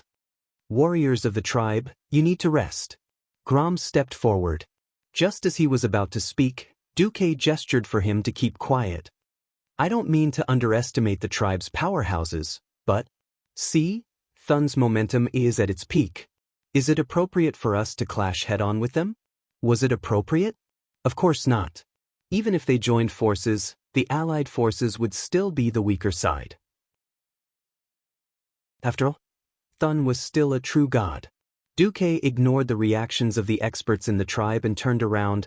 "Tyrant, I'll have to trouble you for the next 2 days. You don't have to use your full strength. Just use the small starfall to get rid of all the tentacles that it's growing out." "Understood." Tyrant combed her hair and nodded. To control such a huge meteorite with such a ridiculous mass and kinetic energy, Tyrant obviously needed to expend a lot of energy. But ordinary starfall could be fired every 10 minutes as long as she had Elun's divine power to replenish it, let alone once every 8 hours. Duque looked at Sal again. "I have confidence in doing this. Please forgive me for not being able to tell you right now. Right now, the warriors of the tribe need to rest. 1 day is not enough. At least 3 days. Sal did not waste any time and directly agreed.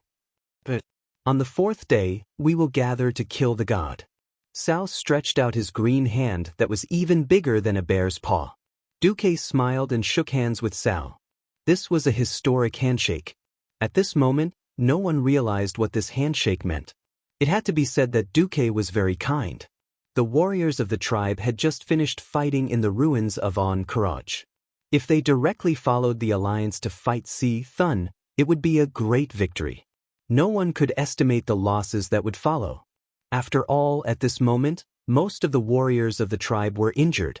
The wounds could be repaired with nature magic or holy light. What about the lost physical strength, spirit, and blood? Anyone who overdrew their energy from strenuous exercise would be tired that night and would not have any energy the next day. Duque gave them a full 3 days of rest, which was very rare for the warriors of the tribe. In order to ensure the quality of their rest, they were even placed in an independent space in the center of Naxxramas, enjoying a quiet holiday without listening to the sound of gunfire all day long. 4 days later, on April 1st, year 22 of the Dark Portal, a day that was a bit funny for the travelers, the Allied forces attacked. 3 consecutive days of carpet bombing turned the entire Karaj temple into ruins. Thun tried to fight back, but Bulang made full use of the range of the cannons and kept teasing Thun at least 5,000 meters away from the edge of the Karaj temple. Now, there were basically no tentacles on the surface of the temple ruins. "Let's go." Under Duque's order, the Alliance, the tribe, and a certain black dragon princess in human form, a total of 40 people set off from Naxxramas on a pure-blooded firehawk. They set off in the early morning and rushed straight into the huge hole created by the collapse of the entrance of the Karaj temple. Almost as soon as they entered the hole, Duque and the others received a grand welcome. Countless tentacles broke through the rock stratum and appeared around the dark cave walls. They writhed madly with their claws and fangs bared. Looking from afar, the blurry writhing in the darkness was accompanied by a terrifying sound, which made many heroines feel numb. "Damn it! Why does it seem like we've lost our minds and sent ourselves into Thun's mouth as snacks?" Gavin Rad complained fiercely. "Actually, it's pretty much the same," Duque replied casually. "If you knew later that many people had the chance to be swallowed into Thun's stomach and fight for their lives, would you be furious?" Duque didn't tell them all about this strategy, because apart from the ancient titans, no one really had the experience of fighting sea Thun. In particular, he didn't want to use the theory of fate that he had used to scare people into recruiting underlings on the tribe. As the pure-blooded firehawk descended, suddenly, a rock wall in the 12 o'clock direction of the main force exploded. Jaina raised her hand, and several elemental light bullets shot in that direction. The exploding fire elements lit up the area as if it were daytime. A monster in the shape of a big earthworm with a huge mouth jumped out. Auro? Gavin Rad was shocked. No. It's even smaller. Queen Sylvanas had sharp eyes and immediately determined that the size was wrong. Bah. We've even killed its old man. Why would we be afraid of a small one?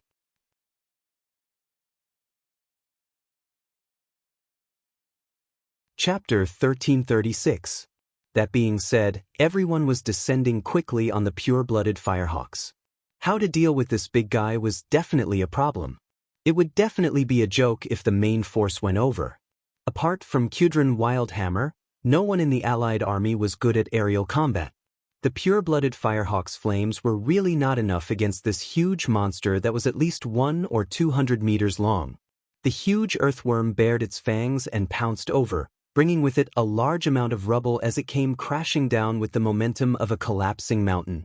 Under the illumination of the flares, everyone could clearly see that the squirming mouth was like a dense concentric circle from the outside to the inside. Each circle was made up of countless sharp teeth. It was not hard to imagine that if anyone was swallowed, they would definitely be torn into countless pieces in an instant. A few of the heroines shuddered. Just when everyone thought that Duque would send out Onyxia, Duque casually waved his hand. 5 seemingly small fireballs appeared out of thin air and shot straight at the monster's lower jaw. The 5 fireballs were aimed at the back half of the circular mouth. The 5 dots were very clear. If it was his first time meeting this guy, Duque might be flustered. However, after killing Oro in the Battle of Mount Hyjal, Duque had already figured out the physiological structure of the entire Oro family. Strictly speaking, Oro was very similar to an earthworm, a low-level annelid. This type of annelid usually had multiple hearts. This kind of immature little Oro had a thick blood vessel on its back and abdomen. In the middle were 5 pairs of swollen blood vessels that were connected, and these blood vessels could beat rhythmically. By beating, blood could circulate throughout the body. For safety, it was also covered with a thick annelid shell. However, with the system scan, Duque had already calculated the rough defense of this hard shell. The 5 fireballs made a big turn in the air, drawing out a clear hook-shaped trajectory, and finally shot into the opening of the shell without hesitation. The 5 small fireballs entered little Oro's body. It did not seem to have any effect, but everyone noticed that the huge earthworm monster's body stiffened. Its body still maintained its pouncing posture, but that was due to the momentum from before. In less than 2 seconds, 5 heavy, muffled sounds came from all 5 places at the same time. 5 huge spurts of pus and blood splattered down, almost drenching the faces of everyone in the hero group. Gavin Rad and Sylvanas moved at the same time, using a gust of wind to blow away the pus and blood that was gushing over. The strong corrosive pus and blood splashed on the rock wall in the opposite direction in the strong wind, and even corroded many of Thun's small tentacles. Let's go! Duque took the lead and rushed into a cave in the southwest corner. I'm not going the wrong way, am I? Why don't I lead the way? I think we should trust our instincts. Magni bragged. Hee. Duke looked at the dwarf king with a pair of loving eyes. Jaina giggled. Do you think Duque did nothing these days? His magic net has already covered half of the Kiraj shrine. Sun King Anastrian, who was walking at the back of the team, was shocked. Of course he knew what the magic net was, and he couldn't help but wonder, Thun just let Duque's power seep into his territory like that? Whoosh. In the dark cave, flames lit up in an orderly fashion. They were clusters of fire elements floating in the air. They weren't attached to the walls, and they had nothing to do with the original structure of the cave. In the next moment, everyone suddenly realized that they could see through things. They realized that they could see beyond the cave walls. It wasn't true X-ray vision. Instead, There was a strong elemental light shining behind the walls of the cave. The light even passed through the walls, and the heroes could see it with their naked eyes. This is an elemental passage? Sun King was shocked. He had imagined countless times how big the gap between him and Dooku was. Now he saw it. The gap was so big that it made him despair. Dooku's indescribably surging magic had already invaded every corner of this space. There was a clear elemental passageway at almost every fist-sized distance in the entire passageway. There was no need to specially connect to the elemental plane. With just a thought, he could draw out all kinds of elements from the surrounding passages for his own use. As long as he signed a contract to enter the magic net, Anastrian shuddered. The amount of magic, the purity of the elements, and the creative and revolutionary way of using them. Compared to this, every magic theory he had learned for thousands of years was simply a long and smelly foot-binding cloth. He deserved to be thrown into the trash heap of history. This wasn't just an increase in magic. At the same time, the network formed by these elemental passages was also a huge alarm system. There was no need for Dooku to remind them. Everyone had already seen a tentacle as thick as a bucket breaking through the rock formation on the right side of the passage, trying to sneak in and attack. It drilled, and just as it was about to drill through the wall, it actually stopped there, waiting for its prey to take the bait. If not for the magic net's alarm, this would be the time to test their reaction. Unfortunately, Gavin Rad snickered shamelessly. Then, he carried the wind sword and pretended not to see, walking towards the tentacle. In front of him was Magni, who was also pretending not to know. Behind him was Queen Sylvanas, who already had an arrow on her bow. Bam! The huge tentacle suddenly attacked. It burst out of the wall and immediately opened its purple eyes, preparing to give Gavin Rad mental lash. Unfortunately, if this sneak attack succeeded, then the Alliance of Heroes would not live up to its name. Before the eyeball tentacle's eyelids could fully open, the wind sword with the light of lightning slashed down. On the flank, the enlarged Inferno hammer was like an erupting volcano, about to erupt at the next moment. Queen Sylvanas' arrow was the fastest, and it arrived first even though it had been fired later. The eyeball tentacle's eyelids were only half opened when it was shot, and it twitched. The twitching was extremely short, but that was enough. The Inferno hammer and wind sword fell at the same time, directly destroying the entire tentacle. Not only that, with the power of the magic net, the fire and lightning elements instantly backfired, spreading towards the depths of the ground in the direction that the tentacle had extended from. Hiss! An indescribable groan seemed to come from the depths of the ground. Facing the huge hole that the tentacle had made, Gavin Rad made an arrogant gesture of cutting his throat. Sithun, your Lord Gavin Rad is here. Wash yourself and prepare to be made into squid tentacles. Dooku spurted out. Gavin Rad was really a fox using the tiger's might to intimidate others. Speaking of which, making squid tentacles from something that would affect the appearance of the city, would anyone eat it? Chapter 1337. As Dooku and his team of heroes stormed through the underground tunnels of the Temple of Karaj, the floating fortress, Naxxramas, was still on a level 1 combat alert. Plop, plop, plop. In the stronghold's enemy-seeking department, the sentries immediately heard this strange sound. The long-eared elf girl was slightly stunned. This was definitely not the sound of the ocean. The nearest lake or ocean was thousands of miles away. She subconsciously adjusted the magic mirror to find the source of the sound. Soon she saw an unexpected scene. It was as if the scene was happening in front of her. A strange black ripple spread out in the morning light, which was incompatible with the golden light of the rising sun. 3,000 yards to the northeast, enemy attack. The elf girl's sharp shout seemed to have awakened the entire fortress. Bu Lang Bronzebeard, who was in charge of the fortress, was the first to react. He immediately shouted into the microphone used for magic transmission, "Bao Yen, retreat immediately." Bao Yen, the newest flying battleship of the Alliance. Thanks to the assembly line-like production model, The flying battleships of the Iron Furnace Castle were now produced at an average rate of 1 every 3 months. The dwarves and gnome craftsmen of the Iron Furnace Castle worked day and night in 3 shifts. The 3 docks were built on top of the mountains. They were built with steel directly smelted from the Iron Stove Castle's smelting furnace and the toughest 100-year-old trees in Loch Moden as the deck. The deck was covered with steel sheets and equipped with standard cannons. Each dock could produce a battleship in 9 months.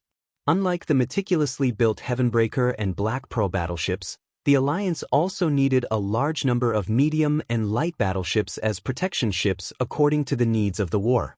The cruiser, whose full name was the Cleveland class, or the Kappa class for short, was a product of this requirement, which focused on enhancing anti-air firepower. No one knew why the founder of the Alliance's mechanized air force, Deity, insisted on using this name, and even looked like he would roll on the ground if he didn't agree. In any case, who could argue with Deity on this kind of thing? On average, the 6 medium-sized shipyards had 2 Cadet-class cruisers flying out of the shipyards every month. No one would have thought that after Deity and his elites broke into the Kiraj Shrine, the first ship to be tested would be this new cruiser. It was as if a giant water droplet had dripped into a lake that was as calm as a mirror. Starting from a single point, it expanded in all directions and rapidly spread to the side of Bao Yen. This cruiser had 2 huge propellers as its power source, so of course it wasn't propelled by backward steam. Steam did not have enough power to carry this light cruiser that weighed over 10,000 tons. Using the power core of the latest sharp elemental furnace, it could generate 100,000 horsepower. But for a 10,000-ton ship, 100,000 horsepower was still not enough to generate enough instantaneous kinetic energy to get it out of this misfortune. In the main control room of the stronghold, Bulang's face was ashen as he watched this almost static scene. The moment he saw this huge spatial fluctuation, he smelled the kind of power that had once appeared on Si Thun's body, but it was more majestic and more difficult to match. It was a terrifying power that stood above the mortal world and coexisted with the planets. The power of God. The captain of Bao Yen, Favaro Violent Fist, was the most senior steam tank commander. Almost at the same time that the stronghold sounded the alarm, he opened a magic shield. However, when a huge tentacle that was 100 meters long appeared from the spatial ripples and swept towards Bao Yen, all evasion and resistance were rendered useless. Wherever the tentacle went, the elemental lines of law disintegrated one after another. Bu Lang could only watch helplessly as his old subordinate's ship was easily crushed into pieces like a dog whose neck and bones had been twisted by a python. Time seemed to slow down, and every piece of debris was spinning in the air. The barrel of a gun, polished to a shine. Half of the deck that still seemed to smell the fresh paint. A short and fat human figure that was wailing and still waving its hands and feet, but was quickly falling. When everything came into view, Bu Lang found that his heart was deeply pierced. The northeast corner of Naxxramas suddenly lit up. It was the light of wind and thunder. Aurelia and Sasha, who had been left behind for some reason, drew their bows and knocked arrows on a platform. The atmosphere was surging, and large masses of dark clouds instantly gathered in the sky above them. Half a second later, lightning flashed and thunder roared, and the sound of thunder rumbled through the entire northeast corner of the stronghold. Soon, the charge was completed. With the support of the wind and thunder, 2 bolts of lightning formed a spiral in the air and fiercely crossed the void of 3,000 meters. They hit the huge tentacle that was wreaking havoc. However, it was useless. Admittedly, the joint attack of the Windrunner sisters had caused terrible damage to the tentacle. The hole that was big enough for a carriage to pass through looked really shocking. But in less than 5 seconds, after a violent squirming, everyone in the stronghold and the surrounding flying warships who were watching this scene found that the terrible tentacle had actually begun to heal on its own. Varrock muttered, his arm holding the axe trembling a little. As expected of an ancient god. At this moment, time seemed to stop around them. Be it the hourglasses used to calculate time or the ancient mechanical clocks, they all stopped working. This is... The Windrunner sisters' eyes widened. With the best eyesight, they saw that the floating sand in the sky had begun to gather in a strange way. a power that they had truly seen before, evoking a distant memory in their hearts. That was in Lordaeron, when King Terenas was still alive. A giant dragon claw made of sand and stone appeared out of thin air and grabbed the lively tentacle. Everyone who witnessed this scene was filled with shock. The power of a true god could only be easily suppressed by the existence of the realm of gods. Almost without giving the onlookers time to think, there was a loud bang, and the giant tentacle quickly withered, turning into large pieces of broken rocks, falling from thousands of meters in the sky. The huge rocks fell on the soft surface of the desert. The impact of the hundreds of tons of debris and the acceleration of gravity directly made a loud roar like a cannon. There was no cannon fire, but it sounded like Naxxramas had set off a storm of cannons again. In midair, the giant dragon claw continued to tearing large sections of tentacles out of the void. This time, it seemed that there was no time to petrify. The broken tentacle made a sound like tearing cloth, and then black blood gushed out. Then there was an inhuman scream echoing over the entire Silithus. Chapter 1338. Naturally, Duque was aware of the earth-shattering battle outside. Taking advantage of the time when Thun was withdrawing his forces, Duque attacked while the enemy retreated. His magic net, which had almost nibbled away at the deepest part of the enemy's nest, could ensure that magic messages were unobstructed to the greatest extent. The hero group was still advancing. Although they lined up in a more reasonable oval-shaped formation, the tentacles were everywhere. After discovering that they could be sensed, Thun's tentacles chose to attack at a faster and fiercer speed. They used speed to attack. With so many tentacles attacking at the same time, everyone's skills could be seen at a glance. Almost everyone had been attacked. As they advanced in the underground cave while fighting, Sel felt that there was a problem. It was just like how the Horde lacked warriors and had to recruit the Forgotten Ones to supplement Orgrim and the other undead warrior heroes. Because of the disappearance of Ronin and Turalion, the Alliance had to supplement a group of second-line powerhouses. But second-line my ass. Where did these guys come from? A red-haired female elf with an impressive bust, who almost bursts in Doriai's red military uniform, walked proudly next to Queen Sylvanas. This female elf who called herself Legolas claimed to be a warrior and was also holding Estel's claw, which was classified as a glove. This thing came from the Molten Core Magmadar's spoils of war. It was a set with both the left and right claws. At first, she didn't say a word, but her aura was already very frightening. That was the aura of someone who had been in a high position for a long time. Without sufficient strength and confidence, it was impossible to have such an aura. She walked next to Sylvanas. It was hard to tell whether she was the queen or Sylvanas was the queen. At first, Sel only thought that this guy's aura was a bit fierce. What happened next scared him so much that his eyeballs almost popped out. A huge Thun tentacle broke through the rock wall and stabbed directly at her and Queen Sylvanas. Normally, Queen Sylvanas' arrow would arrive first, but who knew that Legolas' movement was even faster? The claw of that mediocre Estel swung over, and the bystanders only felt a sudden gust of wind. In the blink of an eye, all he saw was a bloody, limp tentacle.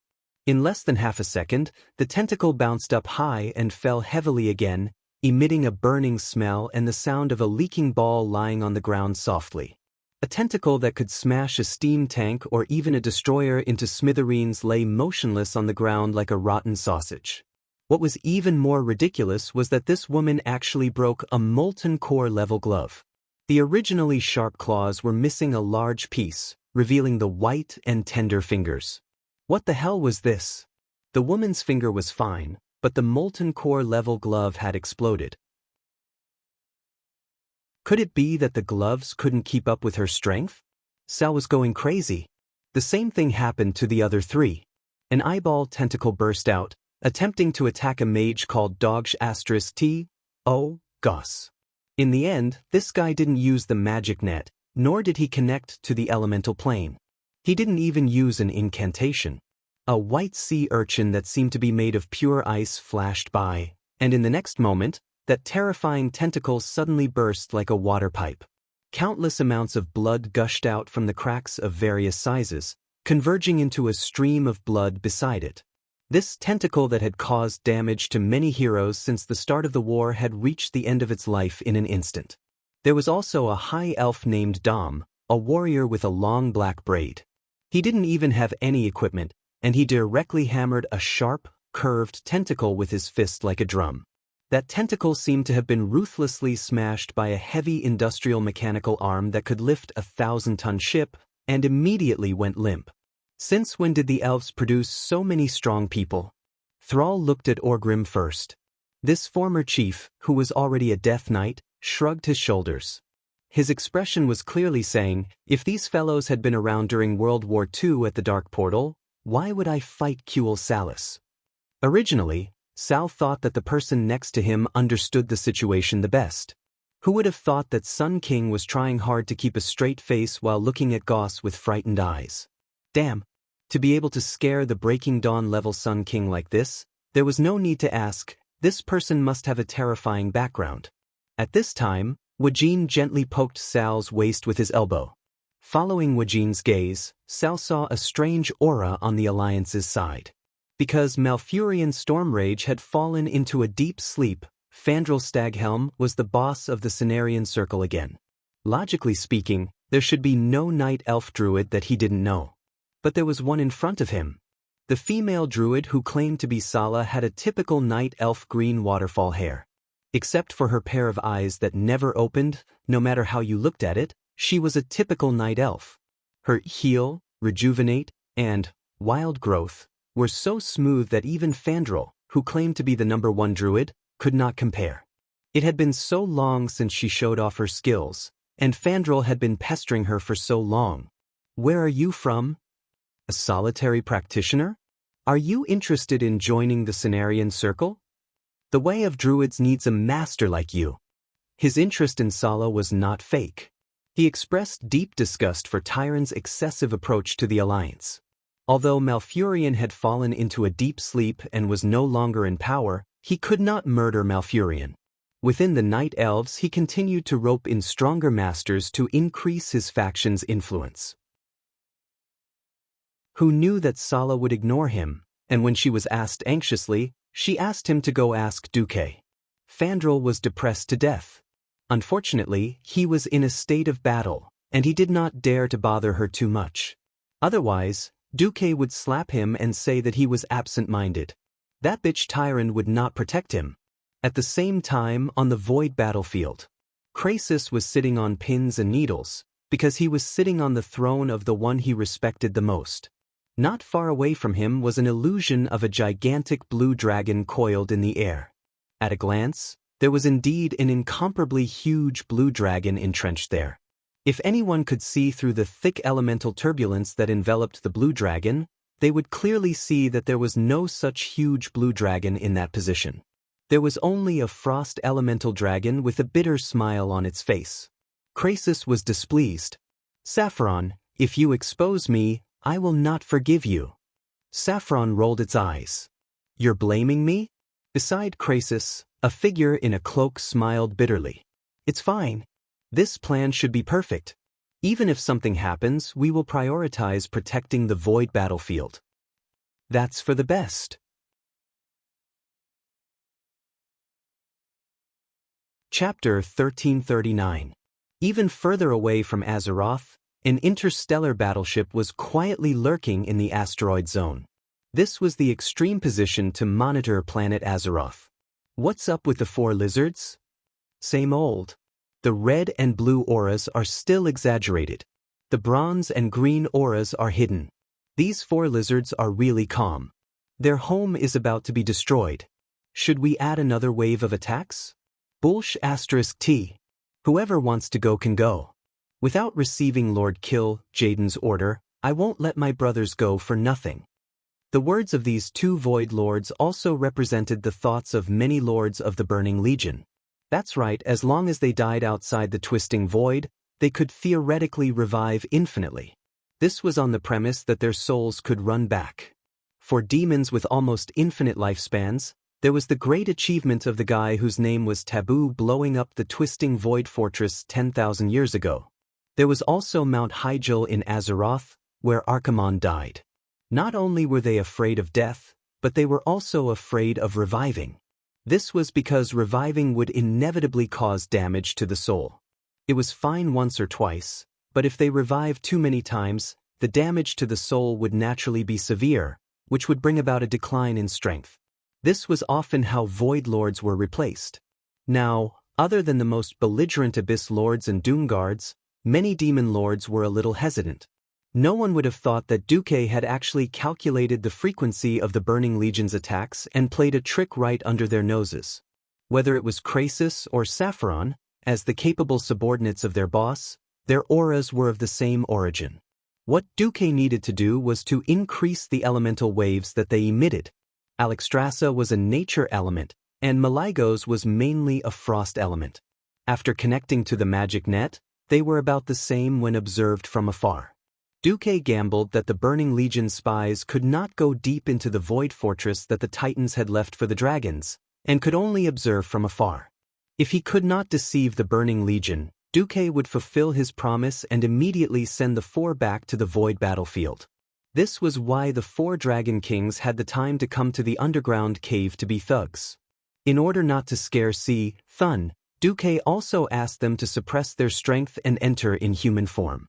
Alright, before giving Thun a surprise, I'll surprise my own people first. As they went deeper into the cave, everyone could clearly feel that the evil aura was increasing endlessly. A large number of tentacles drilled everywhere. Everyone could vaguely sense that the tentacles seemed to feel the pulse of the earth while injecting venom-like substances into every corner of the earth, even deep into the planet Azeroth. When the venom decayed everything, it would suck it back and use it as nutrients for its growth. He suddenly understood why Titan had beaten up the four great ancient gods back then and sealed them. If the Cursed Land's Gate of Darkness was the most straightforward form of absorption, causing everything to wither and all life to be extinguished, then the Cursed Land's Gate of Darkness was the most straightforward form of absorption. Then what Thun did was the darkest corruption and the most brutal plunder. Speed up! Under Duque's command, everyone suddenly found that the tentacles no longer drilled into the ground, sides, and ceiling of the passage. This was because all the tentacles had been directly mobilized by Duque to form magic and directly attacked from outside the walls. In the absence of interference, everyone could directly use the crystal to summon the insect mounts. Four-legged insects, fast and stable, it would be strange if they could. Four N-shaped legs full of spikes, any girl would have goosebumps at the sight of it. However, in the desert area, there was no mount faster than this thing.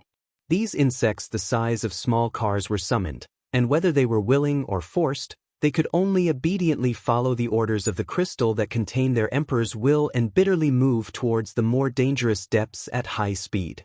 From the outside, Thun's nest was a huge ring-shaped building. Next to the not-so-exaggerated gate, Duque gave one last reminder. Remember, the key is to disperse the formation. As long as we stand together, we will be infinitely connected by the rays of the eyeballs, and then we will all be wiped out. If *CK. Duque couldn't help but curse, dog the *T, that's right.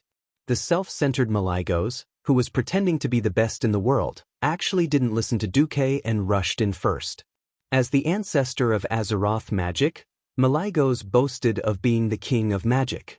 Needless to say, he didn't have a good attitude towards Duque. Even though Duque had deliberately avoided using his name when he advanced to become a demigod, and the range of the weave's usage avoided the dragons and fixed it on mortal races like humans, night elves, blood elves, and dwarves, it still didn't stop Malygos from being unhappy with Duque. Malygos' authority in magic had always been limited to the blue dragon race. This old man felt that everyone in the world who played magic had to listen to him. Perhaps in his heart, Duque was still the little morning star wizard he had met all those years ago, needing to kneel down and worship him. He could ignore all of Duque's achievements and all of Duque's efforts to protect this world. If you're so awesome, then fight Thun alone if you can. Duque scolded. He really scolded out loud. He had spent so much effort to use the time difference to pull 6 demigods to surround Si Thun. Did he think it was easy? The experts of the Alliance tribe were dumbfounded. The 3 dragon kings were flustered and exasperated. Wait, are you crazy? Alexstrasza, who had changed her name to Legolas, almost wanted to slap Malygos and drag him back. Malygos snorted coldly, completely ignoring the Red Dragon Queen. At this moment, Si Thun, who was in the middle of the huge circular hall in the darkness, slowly revealed its disgusting appearance. At first glance, it looked a bit like an incense burner. Its fat, brown body was full of thorn-like barbs. It was covered with dark purple eyes and yellow-black pupils that people with trypophobia most did not want to see. On the body with the base of the incense burner, there were more than 10 hooks that curved towards the sky. In the middle, there was an even larger eyeball. This huge eyeball with a diameter of at least 7 stories slowly opened after sensing the arrival of Malygos in human form. It was hard to tell whether it was ridicule or sarcasm. Si Thun's voice directly crossed the void and turned into mental power that entered the minds of every challenger. However, the voice was clearly directed at Malygos. It was not like a declaration. It was more like a hint or even a curse. Malygos, death is not far from you. You will die. You will betray your siblings. You will be abandoned by your siblings. You are too weak. Duke's heart skipped a beat.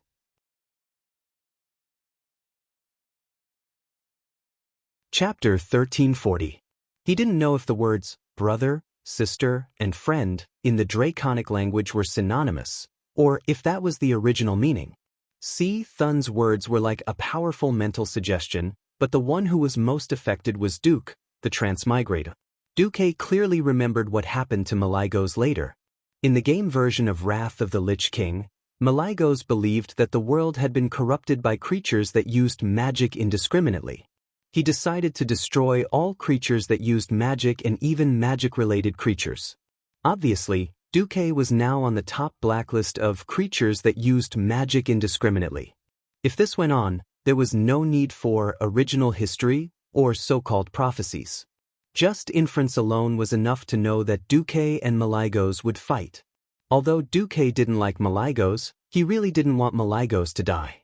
The death of one more dragon aspect would weaken planet Azeroth's protective array by 20%. Even if a new dragon aspect was chosen, it would be impossible to fill the original gap. This was like changing to a small caliber screw. It could be inserted, but it definitely wouldn't fit. In the original history, the later dragon aspects became weaker and weaker. This was an indisputable fact. It wasn't until Nozdormu and his future darkened self perished together that the planet Azeroth's protective array was finally broken. Only then did the Burning Legion fully invade. Duque felt a headache coming on. However, he didn't have the time to care about things that happened so long ago. According to history, it would be many years before Malygos's brain went crazy. Theoretically, Si Thun wasn't Enzos, who was good at hypnosis and brainwashing. It should be fine. Should be, on the other side, Malygos was furious. No more dragon aspects will betray their brothers and sisters. Traitors will be nailed to the pillar of shame forever. Si Thun, don't think that just because you're a true god you have the right to sow discord between me and my brothers and sisters. The only thing worthy of you is a deeper destruction. In response to his angry roar, Malygos transformed. A pair of beautiful blue wings shot out from his back, and his limbs instantly turned into ferocious, sharp claws. Ice blue, fine, and solid scales covered them. The expensive epic-ranked mage robe was instantly frozen and shattered into pieces of ice, revealing the body of a giant dragon with a tail growing out of its butt. In the blink of an eye, the arrogant mage had completely taken on the form of a dragon. Although his size seemed to be comparable to Si Thun's, anyone could feel that their auras were not on the same level. Even so, it was enough to astonish all the experts of the tribe. Everything was explained. No wonder Duque did not immediately take advantage of Si Thun's incomplete recovery after defeating the Twin Emperors and directly lead the Alliance's powerhouses to march. It was no wonder that after the horde killed Adrian the Scarless, they did not immediately gather the horde to attack. Instead, they were considerate enough to give them a full 3 days of precious rest time. It turned out that everything was just in passing. Duque had been waiting for the 4 dragon aspects from the beginning to the end.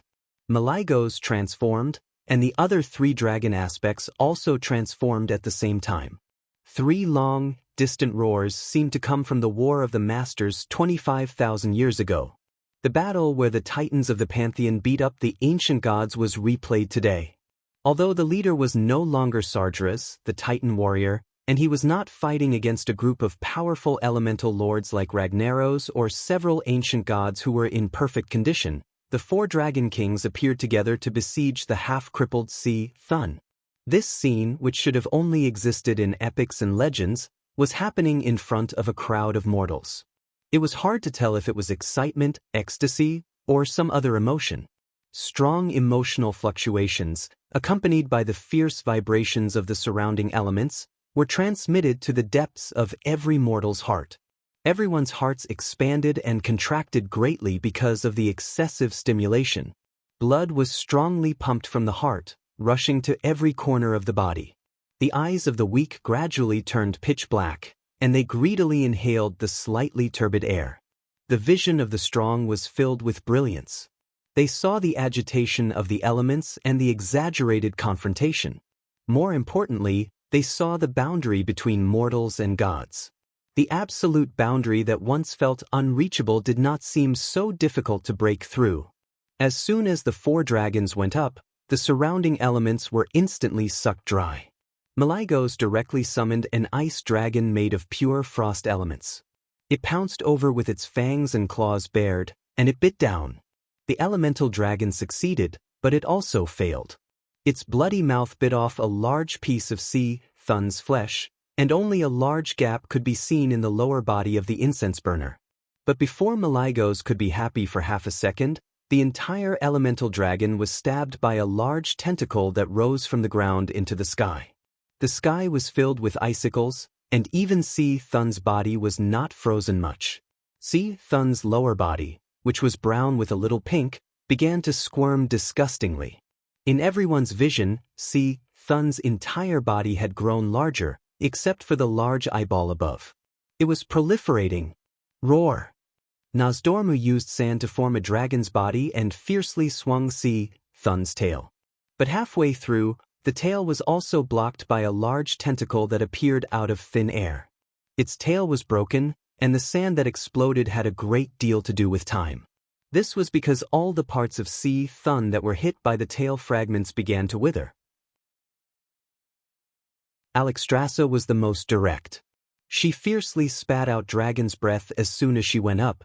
However, her dragon's breath was immediately offset by a red blazing light that was as thick as a house that shot out from Sea Thun's bulging eyeball. The fierce battle between the Red Dragon Queen and the ancient god caused the most terrifying law shock.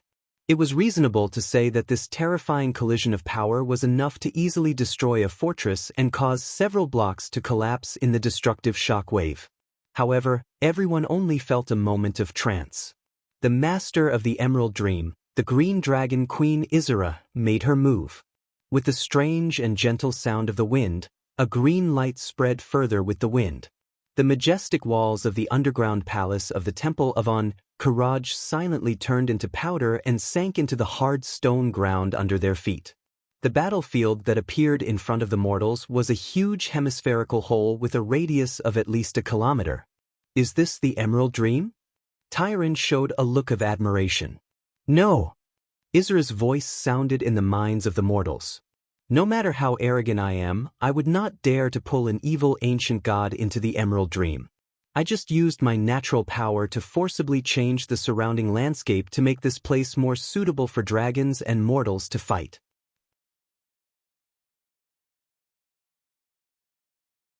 Chapter 1341. The power of a demigod was enough to move mountains and fill seas. The ground that had just been flattened with a crash, the solid granite stones stacked up layer by layer like broken waves. The ground was covered with shocking cracks, as if it had experienced a terrible earthquake. At this time, The heroes were a little hesitant. Duque shouted, "What are you waiting for? Enter according to the prearranged formation." Others might not know, but Duque knew best. The ancient god Si, Thun, was disgusting not because of his powerful single-target attacks, but because of the endless situation.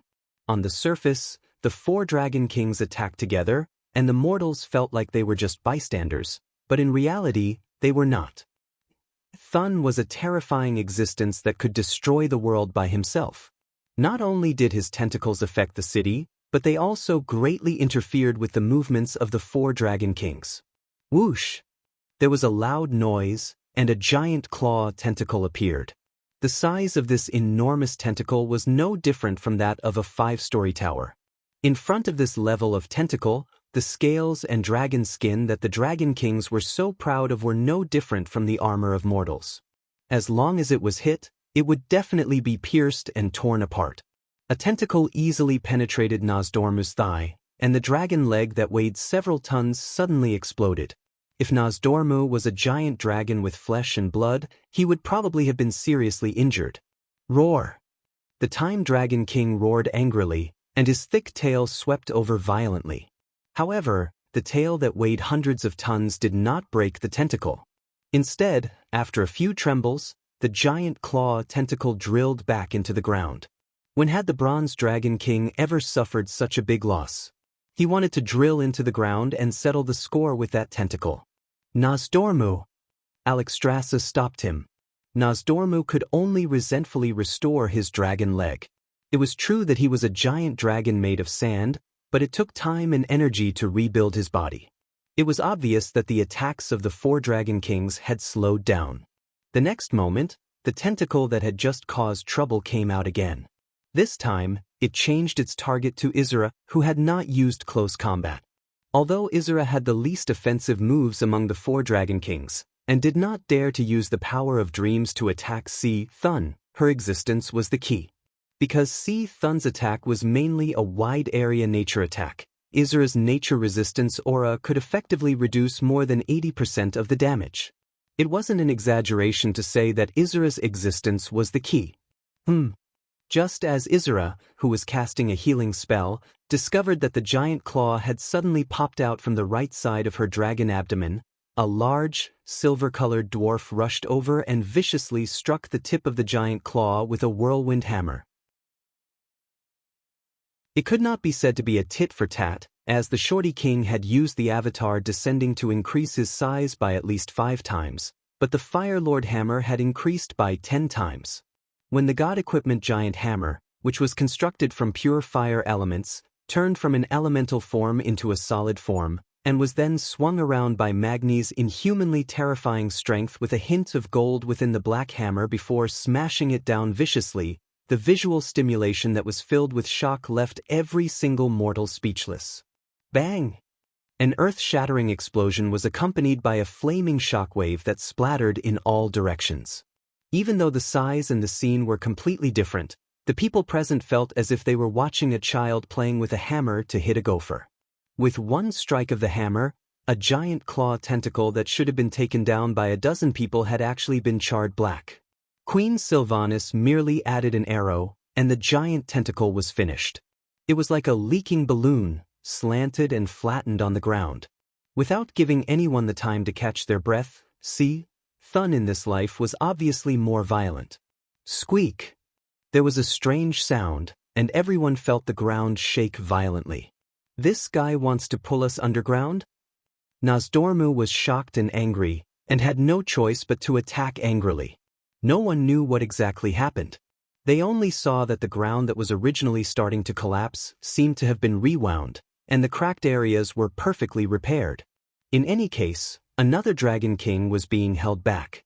As Alexstrasza dug out a large piece of Si Thun's body with a slap, she shouted at Duque, "Help us clean up those troublesome things."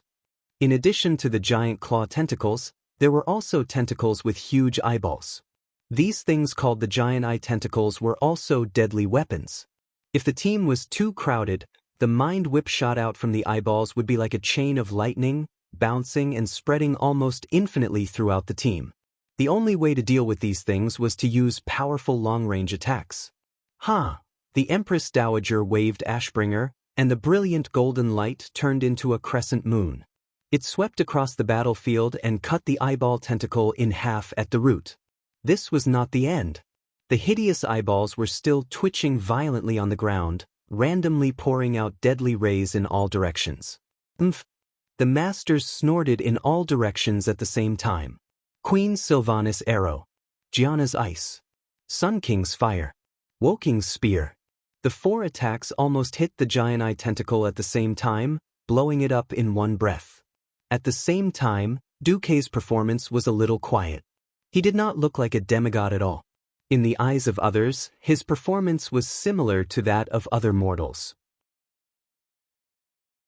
At most, he would play backstab, suddenly flash behind a giant eye tentacle, and give it a hard blow with the spiral sword. Similarly, Onyxia, who had transformed into Countess Katrana, also behaved like a peak radiant moon archmage, extremely low-key. What was Duque doing? Only the dragons knew. In the void, the Burning Legion suddenly received a secret report. Your source said that the 4 big lizards actually abandoned the void battlefield and ran to deal with the rioting ancient god Thun. The Void Lord Ambassador Helmer, who used to be a dread guard, muttered. Auras walked out of the shadows and said, "There is an 80% chance that the information is accurate. The Sleeping Dragon Temple has a close relationship with the leader of the Alliance, Duke Marcus. If it wasn't for us dragging the Sleeping Dragon Temple's power in the void, those big lizards would have already arrived at the Silithus battlefield." Queen Saloras said, "This is an opportunity. If we can break through the Sleeping Dragon Temple's defense line, it will definitely be a great achievement." Ambassador Helmer's face turned cold. "It's me, not we." He did not give the twins a good look. Ever since the twins made a mistake 10,000 years ago, their status was not as good as before. Now, in the eyes of other lords, they were just running errands and playing tricks. They could not represent Commander Kill Jaden. "Yes, it's you, the great Ambassador Helmer." The twins tactfully lowered their heads.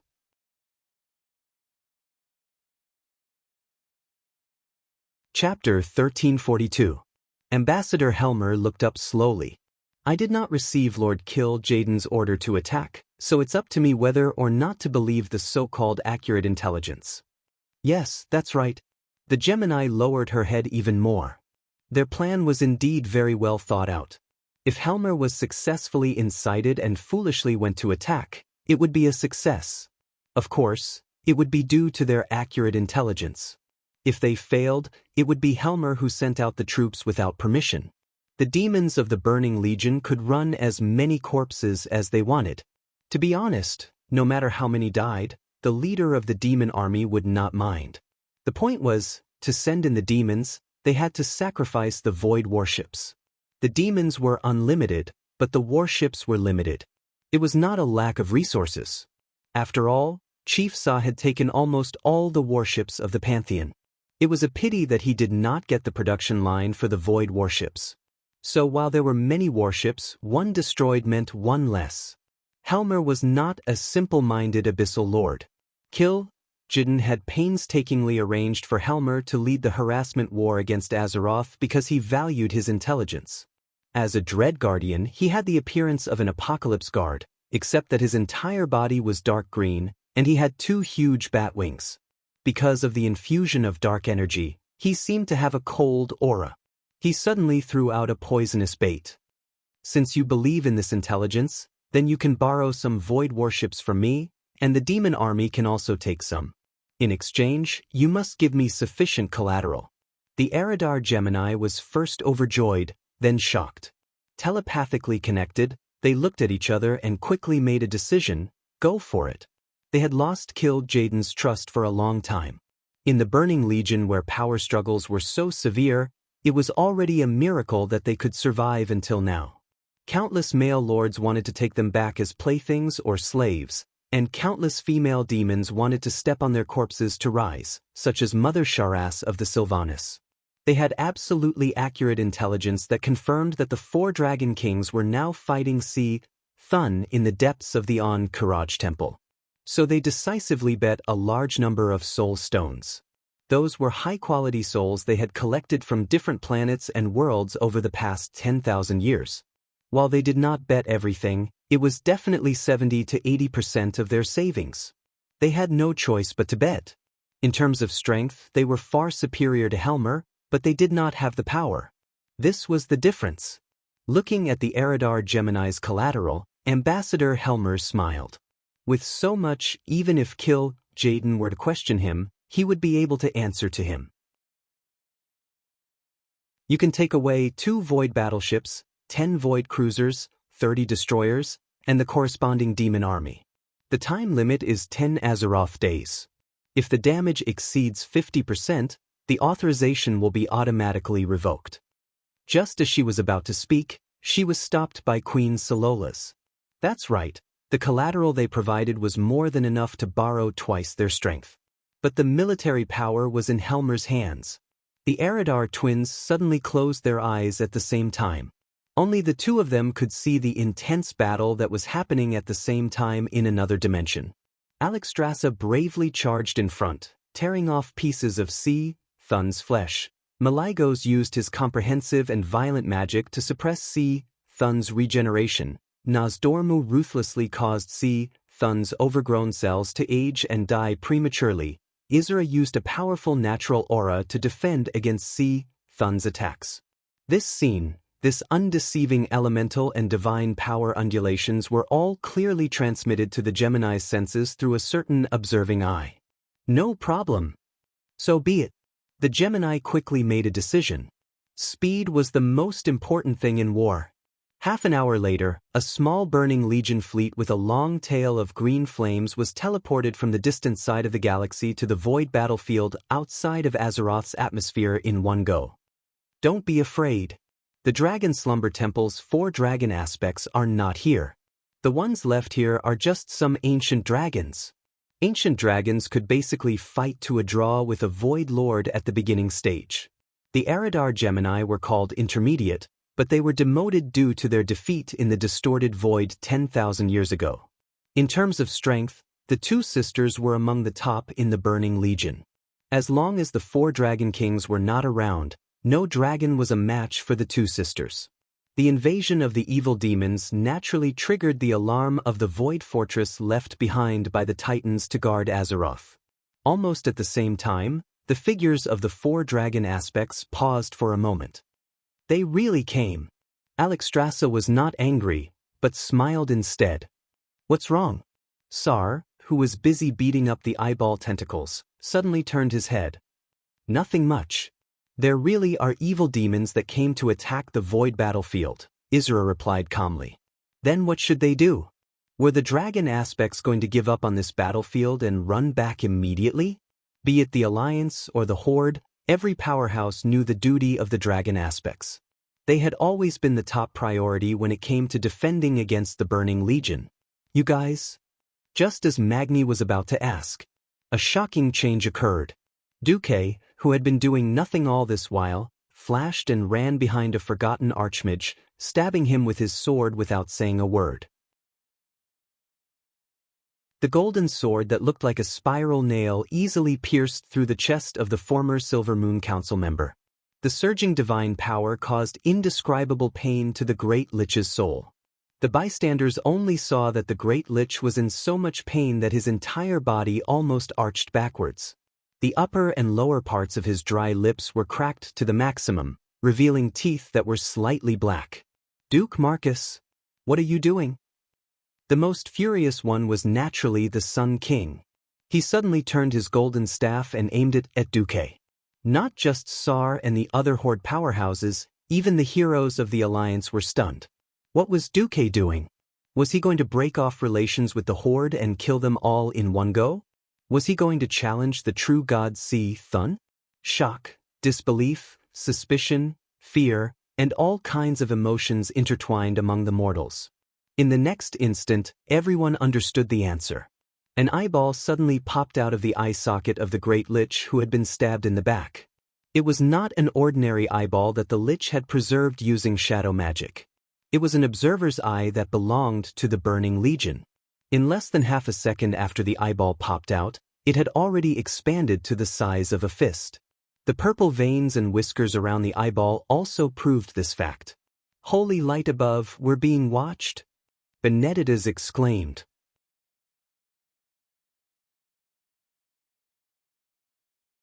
Chapter 1343. That's right, all the scenes of the battle just now had obviously been transmitted to the Burning Legion through the traitor's specially replaced eyeball. Sal felt a wave of anger and humiliation.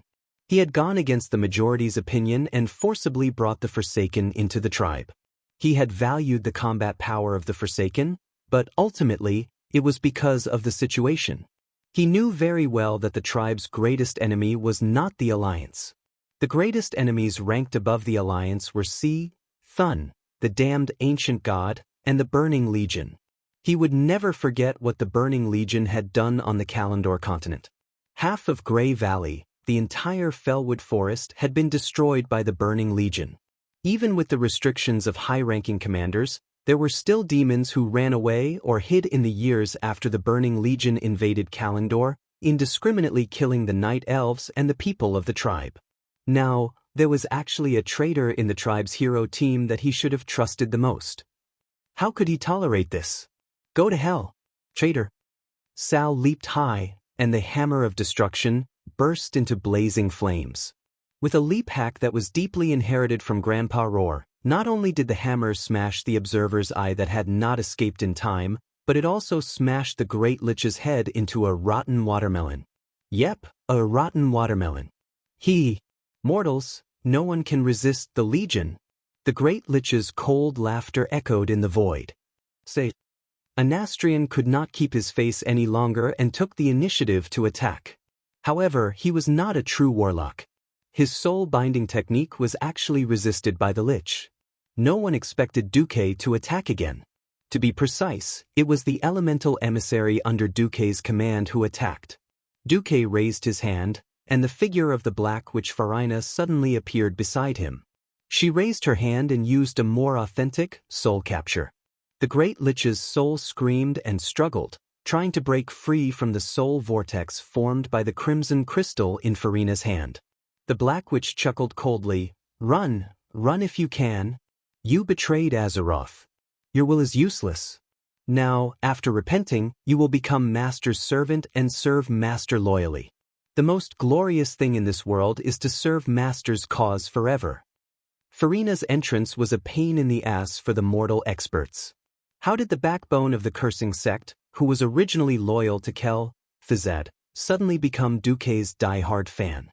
Not only was she fanatical, but she also came to fight for Duque. Everyone could imagine what would happen to this traitor if he fell into the hands of such an evil woman. Sal, give me this guy's soul. You don't have any objections, do you? Duque asked as he swatted away a tentacle. No problem. Sal was resolute and did not even look at the Sun King. The problem now is not the Alliance and the Horde. I'm fine. Duque waved his hand. Everything is going according to plan, Isra replied with a smile. Was it all part of the plan? Could it be that even the traitor among the Forsaken was part of Duque's plan? Sal, Wajin Orgrim, and the Sun King were all shocked at the same time. Someone's changed. Duque slapped Onyxia, who was immersed in her sadistic fantasies, on the shoulder and woke her up. If there were no outsiders, Duque would even kick her on her perky and elastic butt. The formation that besieged Thun suddenly changed. Alexstrasza and Maligos were still attacking fiercely. Isra's figure seemed to be exiled by the magic of the warlocks, and her whole dragon body became illusory and transparent. However, everyone could still clearly feel her natural resistance halo, which was counteracting Thun's natural attribute attack. The most exaggerated one was Nozdormu, whose huge sand dragon body became slow. Although it was only a little bit, everyone could feel that this guy was already a good-for-nothing. How dare you be distracted while fighting me? Are you looking down on me? Thun let out an angry roar. No, we didn't look down on you. With Duque's voice, Onyxia quickly became bigger. As the Black Dragon Princess, there was an absolute gap in strength between her and the 4 dragon aspects. As the closest in strength to the dragon aspects, she was qualified to succeed as the Earth Guardian. Even if she couldn't do as well as Nozdormu, it was not a problem for her to defend more and attack less. No matter how strong Si Thun was, it was impossible for him to completely ignore the attack of a genuine demigod creature. Damn it, the whole cave echoed with Si Thun's roar. In the void battlefield, the Eridar twins' faces turned green. Because just when they ordered the void battleship to release the demonic troops and spread out the formation, they suddenly felt a strong magic fluctuation. The magic turbulence that was surging enough to interfere with space was dominating the entire airspace. In the countless battles between the Burning Legion and the dragon race, the demons knew that there were only two existences in the entire dragon race who could do this. One was the dimensional dragon king, Nozdorm. The other was, in the Void Fortress, a dazzling icy blue light shone. The light was so bright that it was comparable to the light of the sun in an instant. A beautiful and gigantic dragon was standing at the entrance of the fortress, displaying its terrifying and oppressive figure. Maligos. I am the incarnation of magic.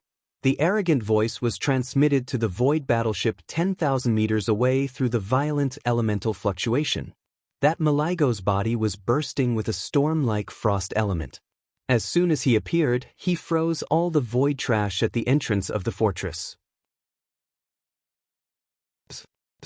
This, a low-level Void Lord of the Apocalypse Guard, turned to look in the direction of the void battleship. His questioning voice reached the Eridar twins' ears. Didn't you say that the 4 dragon aspects aren't here? The Burning Legion and the dragon race had been fighting each other for so many years and knew each other very well. Every single dragon aspect was in existence with shocking strength, and they could easily take on a high-tier Void Duke on their own.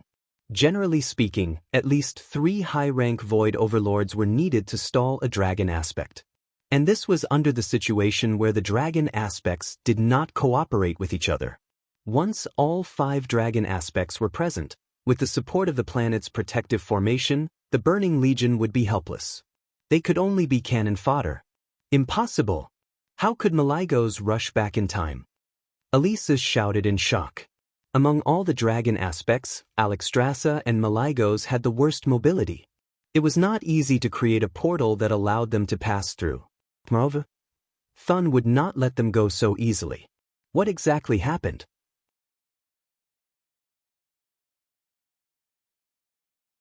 Chapter 1344. There was no time to waste on Gemini's Burning Legion. In the Void Fortress, more dragons came out. In the void, a sandstorm appeared out of nowhere. Countless gravel, and even broken warship fragments began to gather together, forming a behemoth. No demon was unfamiliar with this scene, because Nozdorm appeared like this every time. The King of Space and Time could appear anywhere he wanted, unless there was a stronger force that refused him entry. In the absence of Sardras and Archimonde, no one would be able to stop Nozdormu unless Kil Jaden personally intervened. Queen Solora's delicate body shook violently. All right, another Dragon King. See, Thun didn't catch the King of Space and Time, but what about the next one? An illusory scene appeared in the void. It was a green world that shouldn't exist outside the atmosphere. A beautiful green dragon stepped out of the illusion of the Emerald Dream. Who else could it be but Isra? Gemini was so shocked that she almost bit her tongue off. 3 of the 4 dragon aspects had already appeared, and the last one couldn't wait. As the fiercest and highest-ranking dragon aspect, Alexstrasza didn't appear every time. Unless the main force of the Burning Legion arrived, she wouldn't appear. This time, they were 2 high-grade lords, and 3 of the 4 dragon aspects had already given face. But it should be said that they were giving too much face. This face was too heavy, so heavy that they couldn't bear it at all. Our spies have been discovered. So what? Theoretically, those big lizards can't make it back. Thun won't let go of the prey in its nest. Gemini had to take the gamble. They were betting too heavily, so heavily that it was almost impossible to turn the tables. Moreover, it wasn't like they could retreat if they wanted to. If the opposite Dragon King was the real deal, then they wouldn't be able to leave even if they wanted to. Bet? We can only bet. Bet on who? Maligos. If Nosdorm and Isra could escape from sea, Thun through special means, Malygos was the least likely. The massive amount of magical elements that the King of Magic carried would directly affect the stability of the Arcane School's teleportation portal, which made it extremely difficult for him to pass through the teleportation portal in battle. Dozens of void battleships opened fire, their demonic cannons gathering a huge amount of magic power. A few seconds later, hundreds of green beams of light pierced through the pitch-black sky and shot toward Malygos. The ice-blue giant dragon performed an amazing performance in the void. He flapped his magnificent wings and nimbly dodged the most powerful beam from the main cannon. As for the beam from the secondary cannon, he did not even bother to block it as he charged straight at him. He was as domineering and terrifying as ever. Under Malygos's lead, the dragons dodged the cannon fire while attacking the Burning Legion's fleet. He was close. He was close. It was getting closer and closer. The dragons didn't have very good long-range weapons, but this was limited to existences other than Malygos. He fluttered his huge wings and raised two terrifying starlights. It was a frosty brilliance that looked like starlight. It gorgeously went against the green cannon's light and crashed into the two destroyers at the front. Although the 200-meter-long destroyers made a serpentine maneuver, it was meaningless in the face of magic attacks that could still be controlled after they were launched. Poof! The white light shot in. In less than a second, the entire black destroyer turned into a large, bloated and ugly eggplant. Then, countless white lights flowed out of the destroyer. The spots of light grew more and more intense. The next moment, the entire destroyer exploded just like that. There was no bright but fleeting explosion, no flying debris and demonic limbs, only a huge ice coffin in the shape of a sea cucumber. Just like Malygos had done for the past 10,000 years. He was as skilled as ever. He was as arrogant as he was in the past. You lied to me. The low-level Void Lords roared in unison. They were not direct subordinates of the Gemini twins. They were only willing to come out this time because the Gemini swore that the 4 Dragon Kings were not around. These low-ranking lords of the army were willing to come and try their luck. Now, not only did they fall into the trap, but the Gemini twins also fell into the trap. Nosdormu also showed his power. Dark space-time magic that was hard to see with the naked eye attacked, easily aging the metal of the cruiser's outer shells. The demonic cannons exploded after a few shots. The other wyverns attacked, using their sharp, hard claws to squash a void cruiser like a tomato, ripping open its intestines in just a few moments and destroying it. Isra made thousands of demons fall into a dream, foolishly becoming lambs for the dragons to slaughter. This battle was more than one-sided. This was simply a one-sided beating. The Gemini twins were stunned. They had been scheming all year round and were used to being scheming, but now they were being schemed against. They could not help but laugh at themselves. Were the two sisters getting worse and worse? In the past, he was able to fool everyone, but now he was being used. At this time, the smart Gemini twins had figured out many key points. Deity indeed wanted to borrow the power of the dragons, but the 4 Dragon Kings would not be at ease if the external enemies were not stable. Just taking advantage of the time difference was not enough. Deity had dug a trap for the Burning Legion to jump into. The only difference was who jumped into it. The Gemini twins, unfortunately, became the one who got hit. Even though they did not understand how Deity could make Malygos appear in 2 places at the same time, they were sure that before the next regular harassment battle, the dragon's void fortress would be truly empty. Unfortunately, there would be no one else who would be the Pathfinder. The Gemini twins could not even protect themselves, so how could they care about the other lords? Elises, did you notice that this is very similar to a certain human? It's infernal affairs, indeed. Humans don't have a lifespan of 10,000 years. With Nosdormu around, nothing is impossible. The Gemini twins fell silent. So what if they guessed correctly? Everything had nothing to do with them. Ever since the defeat in the ancient war 10,000 years ago, when the largest fortress in the Twisted Void was destroyed, they were pushed to the bottom by the angry Sargeras, and almost became the lowest existence in the army. In these 10,000 years, the army worked hard to recover, and they also tried their best to climb back up. After climbing for 10,000 years, they finally returned to this position. Who knew that they would suffer a crushing defeat again?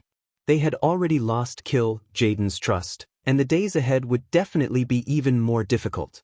Not to mention that there was no evidence to prove that Duque was the infernal affairs. Even if there was, they would not expose it. In their hearts, a new idea was born.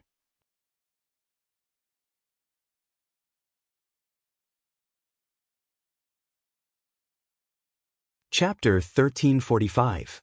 With the support of the magic net and the cover of the illusions, Sapphiron, who was just an ancient dragon, was able to put up the numbers of a dragon aspect in the form of an elemental creature. If there was an all-star MVP election for this battle, Sapphiron would definitely be the winner. Duque and Sapphiron combined their wills and swept through the scattered demons.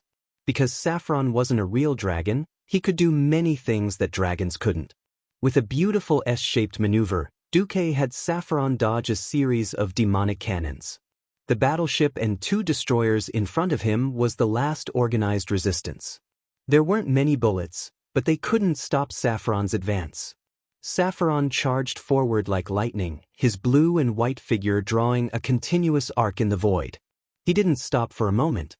All the cannons were like fireworks in a grand festival. They were beautiful but useless.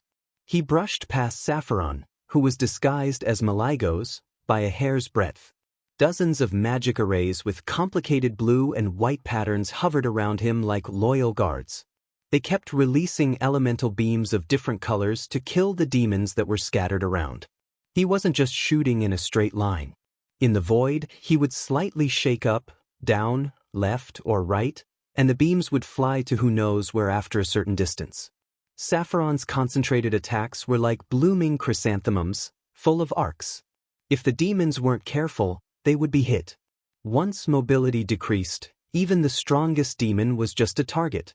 Don't come over. After I enter the battleship, just help me kill the other demons, Sapphiron ordered in the form of Malygos. There weren't many blue dragons in the void battlefield, but when their boss wasn't here and there were no new orders, the other 3 dragons would choose to follow the orders of a higher-level dragon. Everyone was just surprised that Malygos was so fierce today. First of all, the accuracy of his long-range magic had greatly increased. Then, why was he interested in these battleships that had destroyed who knew how many? As a creation of the Titans, the Burning Legion's battleship had the same structure as the one that a certain someone had boarded 10,000 years ago. If Sapphiron was a real dragon, it would not be easy for it to enter a warship that was more than 3,000 meters long. Not Sapphiron. He easily stuck to the outside of a demonic cannon, taking advantage of the gap between shots. The frost elements easily infiltrated the inside of the barrel. Originally, the battleships were piloted by the Titans and their creations, so they naturally had complete defensive measures. Unfortunately, the ones controlling the battleships were a group of crude demons. It wasn't an easy task to find someone who was willing to be a cannoneer among the irascible demons who advocated close combat but didn't have a high status. Those who could barely aim and fire their cannons were already qualified demon cannoneers. Of course, the little demon cannoneers couldn't understand what reverse charge was. When they reacted, a guy who looked exactly like Malygos in human form was already standing next to the cannon. His body was a humanoid made of frost elements, and the controller was Duque. With just a cold snort, the end of these imps had arrived. The intense collision between magic and the evil life form had caused the smell of blood to overpower the air purification ability of the warship's ventilation system. The silver-black corridor turned from colorless to colorful in an instant, drenching the surface. A faint ice shield covered Malygos from all directions without any blind spots. At the same time, a large amount of frost elements that looked like mercury surged and accompanied him. It was as if he was walking on the metal corridor of the battleship. The scene was as weird as it could get. 3 blurry dragonians slowly rose from the wave of frost. These 2 fellows, who looked like dragon men but were actually elemental creatures, guarded Malygos from both sides and behind with double-headed machetes in their hands. Therefore, if any attacker wanted to attack him directly, they could only attack from the front. A few icicles shot out, easily dispersing the shadow arrows fired by a few Eridar warlocks. When he walked into a hall, a Lord of the Abyss came along the spacious hall, waving a double-headed beheading sword and charging at him. However, the powerful slash suddenly froze when it was 2 meters away from Malygos. It was as if there were two boulders weighing thousands of kilograms, one on the left and the other on the right, pressing down on the broad blade. Malygos, who was wearing an ice-blue robe, said softly, "Scram!" This enormous demon, which weighed at least 10 tons, was sent flying faster than a kite with a broken string. Is this the strength of a Dragon King Guardian? A mysterious smile appeared on Malygos' face. It's not like guess. That's what his expression said. Since it was a disguise, it had to be done perfectly. While completing the mission, Duque did not forget to ask for some benefits. Pretending to be Malygos and showing off his might was a requirement of the mission, but at the same time, it was convenient for a certain Dragon King to take the blame. 2 words came out of Malygos' mouth lightly: "Ice seal."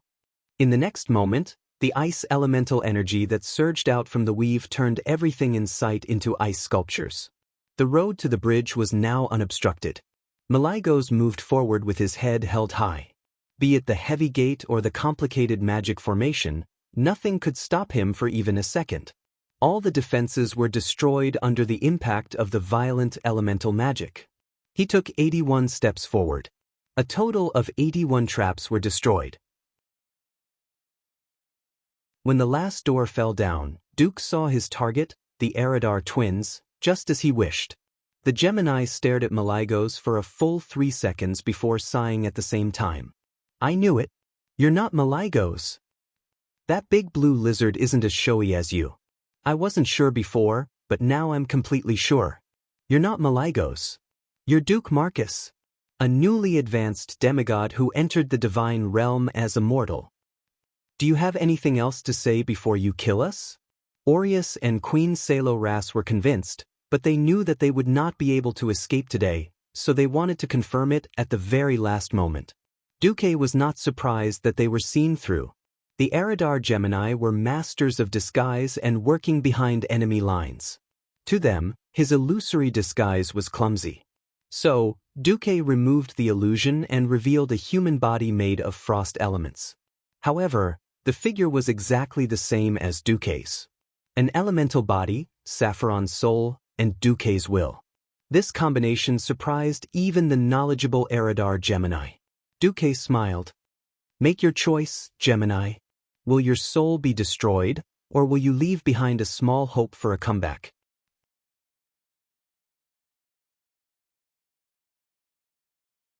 Chapter 1346. The 2 identical beautiful faces of Aurelia and Saloras were shocked at the same time. They couldn't believe their ears. In the past 25,000 years, it had always been Eridar who incited the enemies to surrender and rebel. No one had ever dared to incite the core of the Burning Legion, the Eridar family, to betray the Burning Legion. At this moment, there were 2 junior Void Lords between Duque and Gemini. In addition, there were more than 30 demon guards and elite Eridar warlocks waiting for them. To finish off the demons, killing them was not enough. As long as their souls could return to the twisting nether, the demons could endlessly run back to their corpses. But what if their souls couldn't return? Before Gemini could react, the elemental energy around Duke suddenly surged. The high-purity ice elemental energy that was originally surrounding his body suddenly shot forward, and a silver spiral of frost shot out like lightning. The spiral energy took less than 1/100th of a second to travel more than 10 meters. When it reached the top of the demons' heads, it suddenly exploded like a bomb. The frost elementals, which were originally in a slurry, turned into a blossoming bomb. The radius of the explosion expanded by at least 100 times. The dense frost elementals penetrated everything in their path at lightning speed. Of course, the objects they were referring to were the 2 Void Lords and the Demon Guards. In the blink of an eye, the 2 Void Lords, including the 2 Void Lords, were all obliterated within the 100-yard radius of the elemental spiral. But this was only the beginning. When the frost element seemed to have expanded to its maximum range, It suddenly continued to shrink inwards until it shrunk into 9 fine spiral cones. Then, it continued to explode outwards at an even greater speed, piercing through even more demon guards. Then they shrank and expanded again. This happened 3 times in a row. The maximum range of the frost elementals had expanded to almost the entire bridge. When the last spiral of frost elementals covered the entire bridge except for Gemini, they did not continue to spread. Instead, they gathered back and condensed into silver bullets that shot towards the demons that had yet to fall to the ground. After penetrating the ice elementals of the demons and unleashing every last bit of the spiral energy, the ice elementals finally exploded and fell back to the undulating elemental wave beneath Duque's feet. The silver-white frost reflected the lights on the bridge, making Gemini's face increasingly gloomy. All of this took a long time to describe, but in fact, from the time Duque released the frost elemental spell to the time he cleared the area, only 3 breaths had passed. A large number of demon elites, including 2 low-grade demon lords, had disappeared without a trace. The difference in strength was very obvious. Being hung up and beaten was never the scariest thing. The worst that could happen was death. Every demon firmly believed so. What was terrifying was another scene that happened in a domain that mortals couldn't reach. In his spirit vision, the souls of the devils whose bodies had been destroyed and whose souls were about to slip back into the distorted void were suddenly intercepted. A huge illusory human palm appeared out of thin air and blocked the soul gate that had opened in the distorted void. The palm had a strange suction force, emitting gravitational waves like a black hole, and captured the souls of dozens of demons, including the souls of the 2 Void Dukes. Such a skillful technique of capturing souls. This was the domain of the Eridar warlocks. However, Duque's next move was to summon a dazzling golden flame. The flame with a holy aura roasted these twisted evil souls.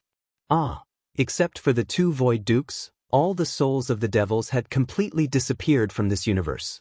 There was no resurrection. Even the devil leader in charge of the distorted void did not know why some of the devils should have died, but their remnant souls did not return to the distorted void. In the boundless universe, losing a few dozen demon souls was nothing at all. In fact, with the size of the Burning Legion, Jaden wouldn't even frown if a few high-grade demon lord souls were missing, as long as it wasn't a core mission, let alone dozens of low-grade souls. However, the Gemini were very familiar with the technique and hand gestures that Duque had used to capture the souls. It was very simple. They were the ones who had personally taught this to Duque. This scene gave the Eridar Gemini the impression that the world was collapsing. You are Infernal Affairs? The special name Infernal Affairs had too many special meanings in the Burning Legion. After the Burning Legion had wreaked havoc in the universe for 15,000 years, he was the only one who had caused irreparable damage to the Legion. One had devoted himself to the Legion, but he had ignored the Legion's soul counterattack. At the crucial moment, he had turned against the Legion and foiled Sargera's plan to descend into the world of Azeroth. He had even blown up the Legion's largest void fortress. If the name Infernal Affairs was combined with the name Duke Marcus, the Gemini were shocked to find that the legend of this name was still continuing. In Karazhan, he had stabbed Medivh, who had been possessed by Sargeras, to death, and kicked the Burning Legion's leader, the King of Demons, into the bottomless abyss. In the Battle of Mount Hyjal, he had also stabbed Archimonde, one of the 2 commanders of the Legion, in the chest with a magnificent backstab. They had thought that another person who could be called the enemy of the Legion had appeared in the world of Azeroth. Who knew that these 2 people were actually the same person? If it had been someone else, the Gemini might have argued.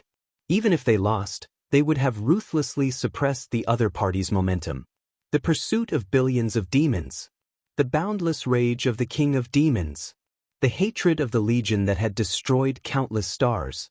But, if the other party was Duque, who had killed 2 of the Legion's 3 powerhouses and blown up billions of demons, then threats and harsh words would all be a joke. In response to the Gemini's question, Duque did not answer yes or no. The air became silent for a while. The Gemini's heart skipped a beat. At times like this, the air suddenly became silent. After all, this meant trouble. The Gemini looked at each other. Queen Saloras said, "Sir Marcus, what do you want to obtain? Even if you die and return to the distorted void, what can you obtain?" The Gemini trembled and did not answer. Duque continued, "Is it kill Jaden's final disappointment? Or the right to be the vanguard in the next battle? Oh, maybe it will even make history for Eridar's female demons." The Gemini trembled even more violently. Duque did not show them his bargaining chips, but pointed out that they did not exist. This was even more unbearable for them. For Eridar, who was famous for conspiracies and dark magic, this was the greatest humiliation and failure. As for what the Gemini thought about this, the Burning Legion never cared about the thoughts of the losers.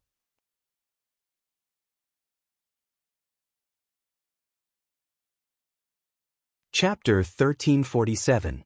In the original history, the Eridar twins were like fish in water until the warlocks captured them when they were rebuilding the Black Sickle Council. They were enslaved by whipping them and using demonic spells. That was how they were forced to become enemies of the army. It was not easy to make these two sinister and cunning female demons betray the Burning Legion, because Kil'jaeden was the most vengeful. Didn't you see how Kil'jaeden, commonly known as the Egg, chased after the Lich King for dozens of years? They were unwilling to betray because the price was too high. How to lower the price of the Gemini's betrayal was a skill. The staunch supporters of the royal path would choose to strengthen themselves. Duque, who had a high and low moral integrity, was already giving them face by not taking the evil path. Why would he talk about morality with the demonesses? He directly pointed out their weakness. Their repeated failures had made Kil'jaeden lose patience with them. They could either become cannon fodder or rely on Duque. There was no third option.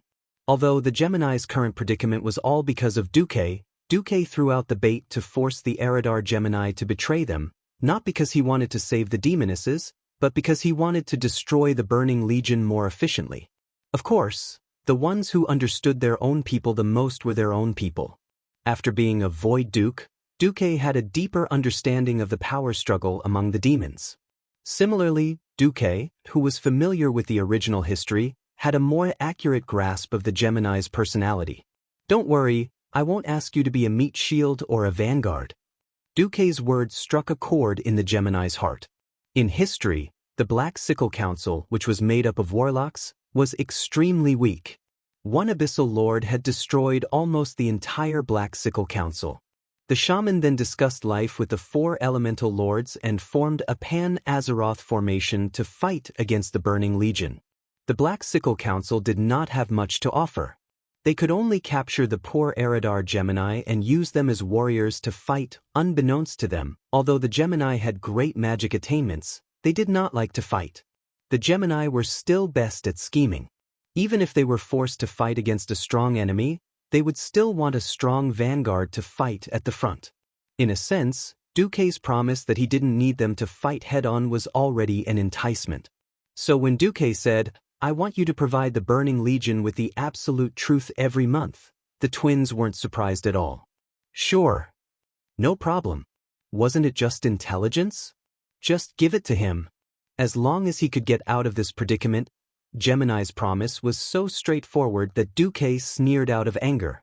Yes, there were many types of spies, but the most famous ones were naturally double agents. Gemini had never been someone who knew what loyalty was. Perhaps they thought that he, Duque, was still too young and easy to fool? Or it could be said that the information they gave him was true, but the order was secretly changed.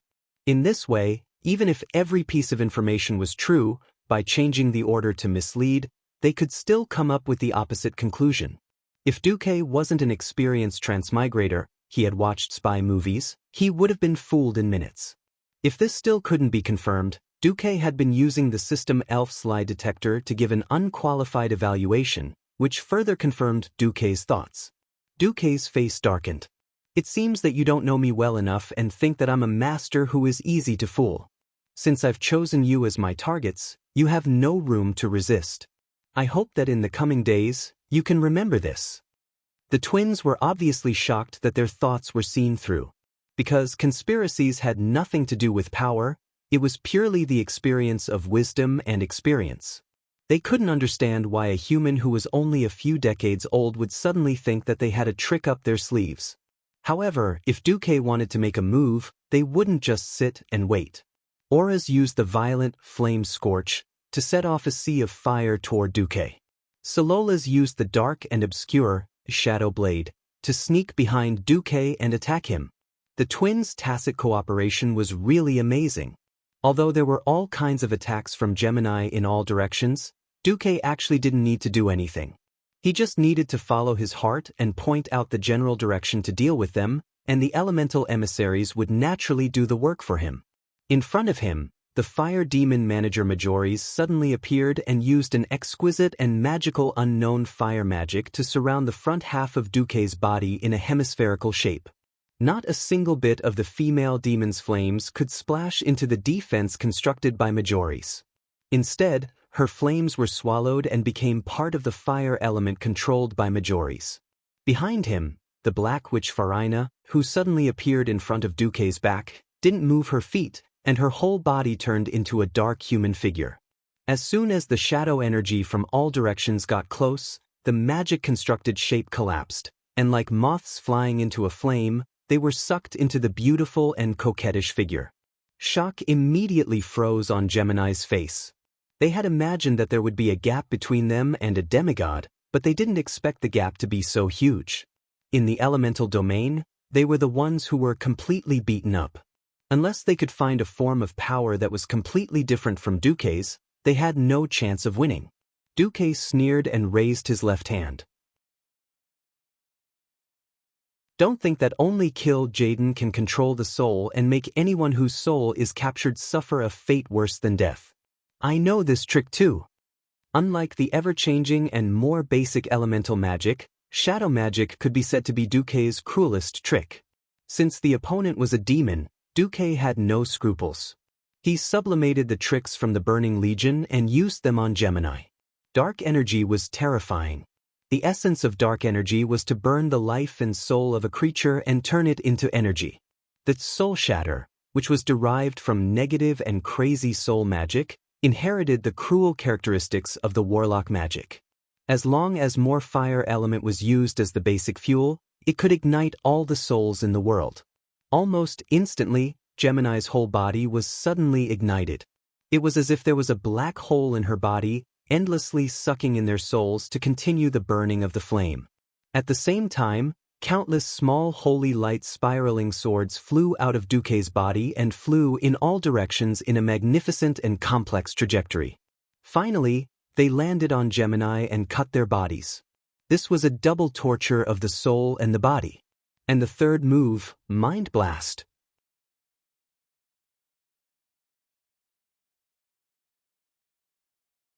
Chapter 1348.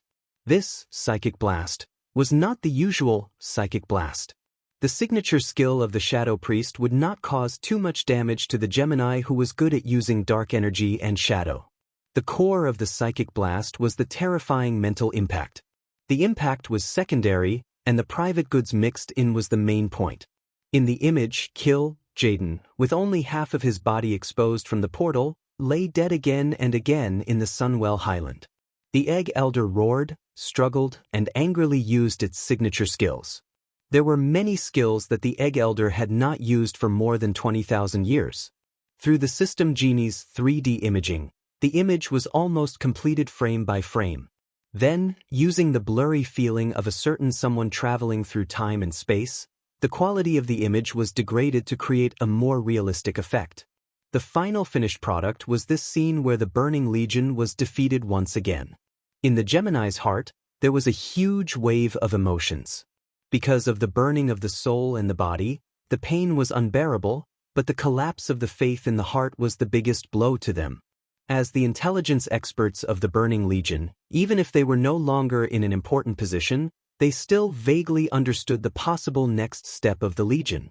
After the Alliance guarded the Dark Portal, the Legion changed their target and no longer focused on attacking the Dark Portal, which had the weakest defense in Azeroth. Instead, they tried to find a way to weaken the planet's defense, and on the other hand, inspired by the ancient war 10,000 years ago, they looked for a high-intensity source of magic similar to the Well of Eternity to support a more powerful portal. Archimonde had come to Azeroth through the portal twice. Although it ended in failure, this approach had been proven to work many times. The Sunwell, which had part of the magic of the Well of Eternity, was obviously the next target of the Legion. Now that Duque had announced to them the fate of Jaden being killed in the Sunwell Highland, how could the Gemini not be shocked?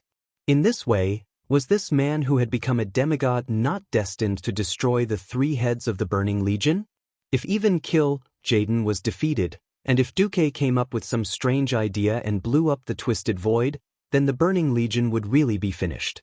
If the Burning Legion had to choose the most likely nemesis, Duke Marcus was definitely worthy of it. Alright, now that I've displayed my wisdom and muscles, and even brought out the lethal weapon known as Fate, it's time to make a decision. Gemini suddenly discovered that the pain in her body instantly disappeared without a trace.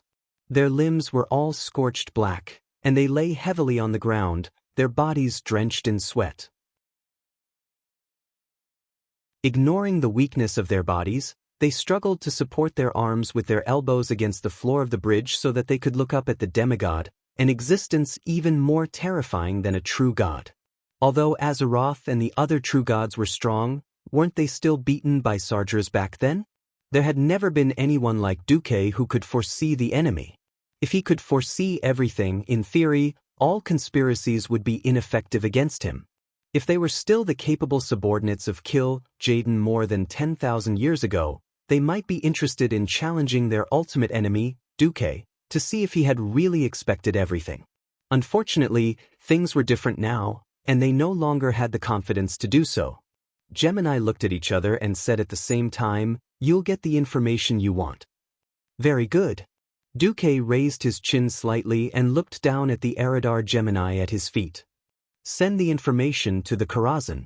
Use any method to send it to a certain heroic spirit. After saying that, Duque began to approach the control area of the bridge and tried to put his hand on the control panel. It's useless. Queen Saloras smiled bitterly. Do you think that after you sneaked into the Twisted Void and did so many things, the Burning Legion really didn't have any countermeasures? Duque raised his eyebrows. Alesis continued, all battleships are installed with at least one set of countermeasures. Once the system determines that the intruder's strength is far greater than the demon on the ship, it will start the self-destruct sequence. In fact, before you attacked the bridge, the self-destruct system had already been activated, and all the important data had been destroyed. Duque was like a dog. It wasn't easy for him to come to the void, and the Dragon Slumber Temple had even allowed him to enter the magic net. He had come to cause trouble in the name of official business, but he was actually intercepted? Why hasn't it self-destructed yet? Sargeras ordered the creation of this system to cause more damage to the enemy, and we haven't completely lost the ability to fight. However, it won't be long. Almost as soon as Saloras finished speaking, Duque's system genie began to jump with warning prompts. Warning! Warning! High energy reaction detected. The possibility of the Void battleship self-destructing is 99%. Duque's face darkened, and he snorted. Then Duque made his move. The icy starlight was like the tip of a spiral sword, and the infinitely extending ice was an extension of the sword tip. The white light that surged out like a volcanic eruption instantly filled the entire bridge. The Gemini screamed at the same time. They could clearly feel that their souls had been frozen, and then a large piece had been ruthlessly cut out. Hidden had kept a portion of their souls in the distorted void, and now a large piece of their souls had fallen into Duque's hands. Just now, Duque had used his actions to prove that since Jaden could destroy them by igniting their souls, he could do it too. In a sense, the worst situation had occurred. They had been strapped with explosives, and there was more than one person who could press the button. From this moment onwards, they were really walking on a tightrope between a mountain of knives and a sea of fire. If they were not careful, they would be consigned to eternal damnation. Of course, Duque wasn't that kind of disgusting boss. He wanted the horse to run fast, but he didn't want the horse to eat grass. As their bodies were being destroyed, the Gemini suddenly discovered to their surprise that the amount of their souls had decreased, but their strength had increased. Before they could cheer, their bodies were pierced by the icicles. Then, their graceful bodies, along with the collapse of the ice and the explosion of the battleship, turned into dust in the universe. Elemental bodies didn't fear explosions. Duque turned back into Malygos's dragon form. After leaving the explosion range of the void battleship, he sensed the surroundings and found that the battlefield was basically clean. The adult dragons of the tricolor dragon tribe, under the leadership of the ancient dragon, surrounded the last demons that tried to resist. At this moment, Nozdormu and Isra flew over. The three demigods communicated with each other mentally. Did it work? Nozdormu asked. It should be no problem. This can at least buy us 24 hours for Azeroth. Duque nodded. That's great. Isra was a little excited.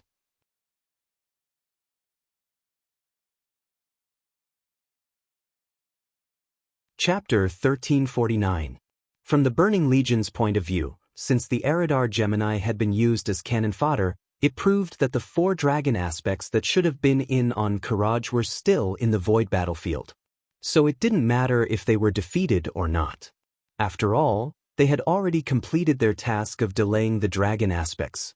What Duque needed to do was to make use of the time difference. At this moment, deep within the Karaj Holy Temple, the fierce battle was still going on. Haha. You will all die. Those who go against my will be destroyed. From the sound of it, it sounded like a vicious villain announcing his evil declaration. However, Thun's voice revealed an inhuman coldness, as if hinting at its master's mood swings. No one could imagine how twisted the mind of an existence that had been sealed for 25,000 years would be. Ever since he lost the Battle of Dominators and was sealed, Thun had been suffering for far too long. From the unbridled existence of the Dark Empire, he had become a forgotten existence. He couldn't wait to announce his return to all the intelligent creatures in Azeroth. And the best gift for his return was naturally the strongest demigod in Azeroth. Perhaps it was because his sealed power wasn't easy to unseal. Or perhaps he simply wanted to spread fear and despair. Other than fiercely attacking the 3 demigod dragons, Thun still spent a lot of time ruthlessly torturing the mortals. Arg. A Forsaken warrior who had been a Beastman chief in his previous life was accidentally stabbed by the giant claw's tentacle. The sharp claws, coupled with the terrifying impact, easily pierced through his superior armor. Gotcha. Everyone within a few meters could clearly hear the sound of that guy's spine shattering. As a skeleton warrior, his skeleton was everything to him. Now, his entire body was like those skeletons that were hung on the city gates as a warning to the public, being lifted up high. In the next second, the eyeball's tentacle moved closer, and the natural ray was injected into his mouth at almost 0 distance. The surging power of lightning rushed towards the core of his soul. In less than 2 seconds, a former chief, now a Forsaken warrior, disappeared from the world forever. Damn it. Old Howlgrum dashed over and slashed with a powerful horizontal strike. Against Thun, jumping around randomly was very likely to become a target for the tentacles of the eyeball. However, as an experienced old warrior, Grom's every move was so concise that it reached the point of returning to the basics. Looking at the space, he even had the time to make a 360-degree turn to increase the power of the axe. Poof! The tentacles of the giant claw, which had already suffered from repeated attacks, finally exhausted the last of its life force under the axe. It collapsed to the ground like a deflated balloon, and a large amount of pus flowed out of every wound. Such a fierce battle was only a microcosm. The focus of the true battle was still the 3 dragons and 1 ancient god. Giant dragons, creatures at the top of the Azeroth food chain. Dragons were strong, but they were never invincible. When encountering creatures that were similar in size to them and were not afraid of dragon breath, the dragon's long and slender limbs became their weakness. In this hemispherical underground space with a radius of 1,000 meters, it seemed extremely vast, but for the dragons, it was still narrow and lacked space to maneuver.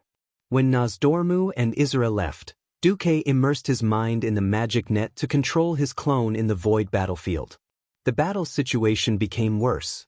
Even though sea Thun's strength had not fully recovered, as a powerful tentacle monster ancient god, group battles were his forte. On the other side, Alexstrasza and Malygos clearly did not cooperate with Onyxia. At first, the three dragons simply divided the battlefield into 3 equal parts, each occupying 120 degrees. They soon realized that this did not work. The experienced sea Thun had long since hated attacking the Red Dragon Queen. As a life-giver, she had almost unlimited recovery ability. Onyxia, on the other hand, was different. As a demigod dragon, Onyxia's strength was on the lower end. She could not compare to the 5 dragon aspects, who were at the peak of demigod combat power. During the battle, she also encountered a problem. She needed to fight with Malygos for the control of the elements in the surrounding space. What was worse was that her control of the fire element, which she was best at, was practically fighting with Malygos' favorite ice element. The situation in front of her was a classic case of 1 + 1 = 2. And when he keenly noticed that she was seriously injured and had not fully recovered, Thun immediately focused his attacks on the Black Dragon Princess. Rumble! First, 8 giant tentacles burst out of the ground, covering Onyxia from 8 directions. She had no choice but to flap her wings and fly into the air.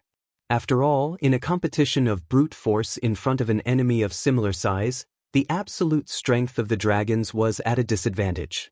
In the next moment, more than 20 tentacles of the giant eye suddenly broke through the ceiling of the cave, and the eyeballs under the purple eyes shot out beams of light at the speed of light. The low frequency of the shots had the sharpest destructive power. Even if it was not concentrated, it was still an attack that had to be avoided. At this moment, Onyxia was shocked to find that she had been forced into a dead end. Because Thun's largest eye was staring at her without blinking. This was like hunting, where the released hound drove the prey to the hunter's gun. Not good. Onyxia flapped her wings 3 times in an attempt to use irregular flight trajectory to avoid Thun's ultimate move. The giant eye's rotation was too fast, and as a giant dragon, the target was too big. There was no way to avoid it. At this moment, everyone saw Thun's large eye bulge, and then a wide area bombardment that covered 2 football fields followed. That thick red beam of light was no less than a full-force attack from the city in the Sky Dalagen. This terrifying attack from the main cannon of the stronghold looked like a solid object. It was as if Thun had taken the red laser sword from Star Wars and stabbed it directly at Onyxia. In just 1/100th of a second, it conquered the distance of 500 meters and stabbed at the Black Dragon. The only thing the Black Dragon Princess could do was breathe out her famous deep breath in an attempt to compete with energy. Unfortunately, the strength of the 2 sides was not on the same level from the beginning. The blazing dragon's breath seemed weak under Thun's main cannon, which was even hotter.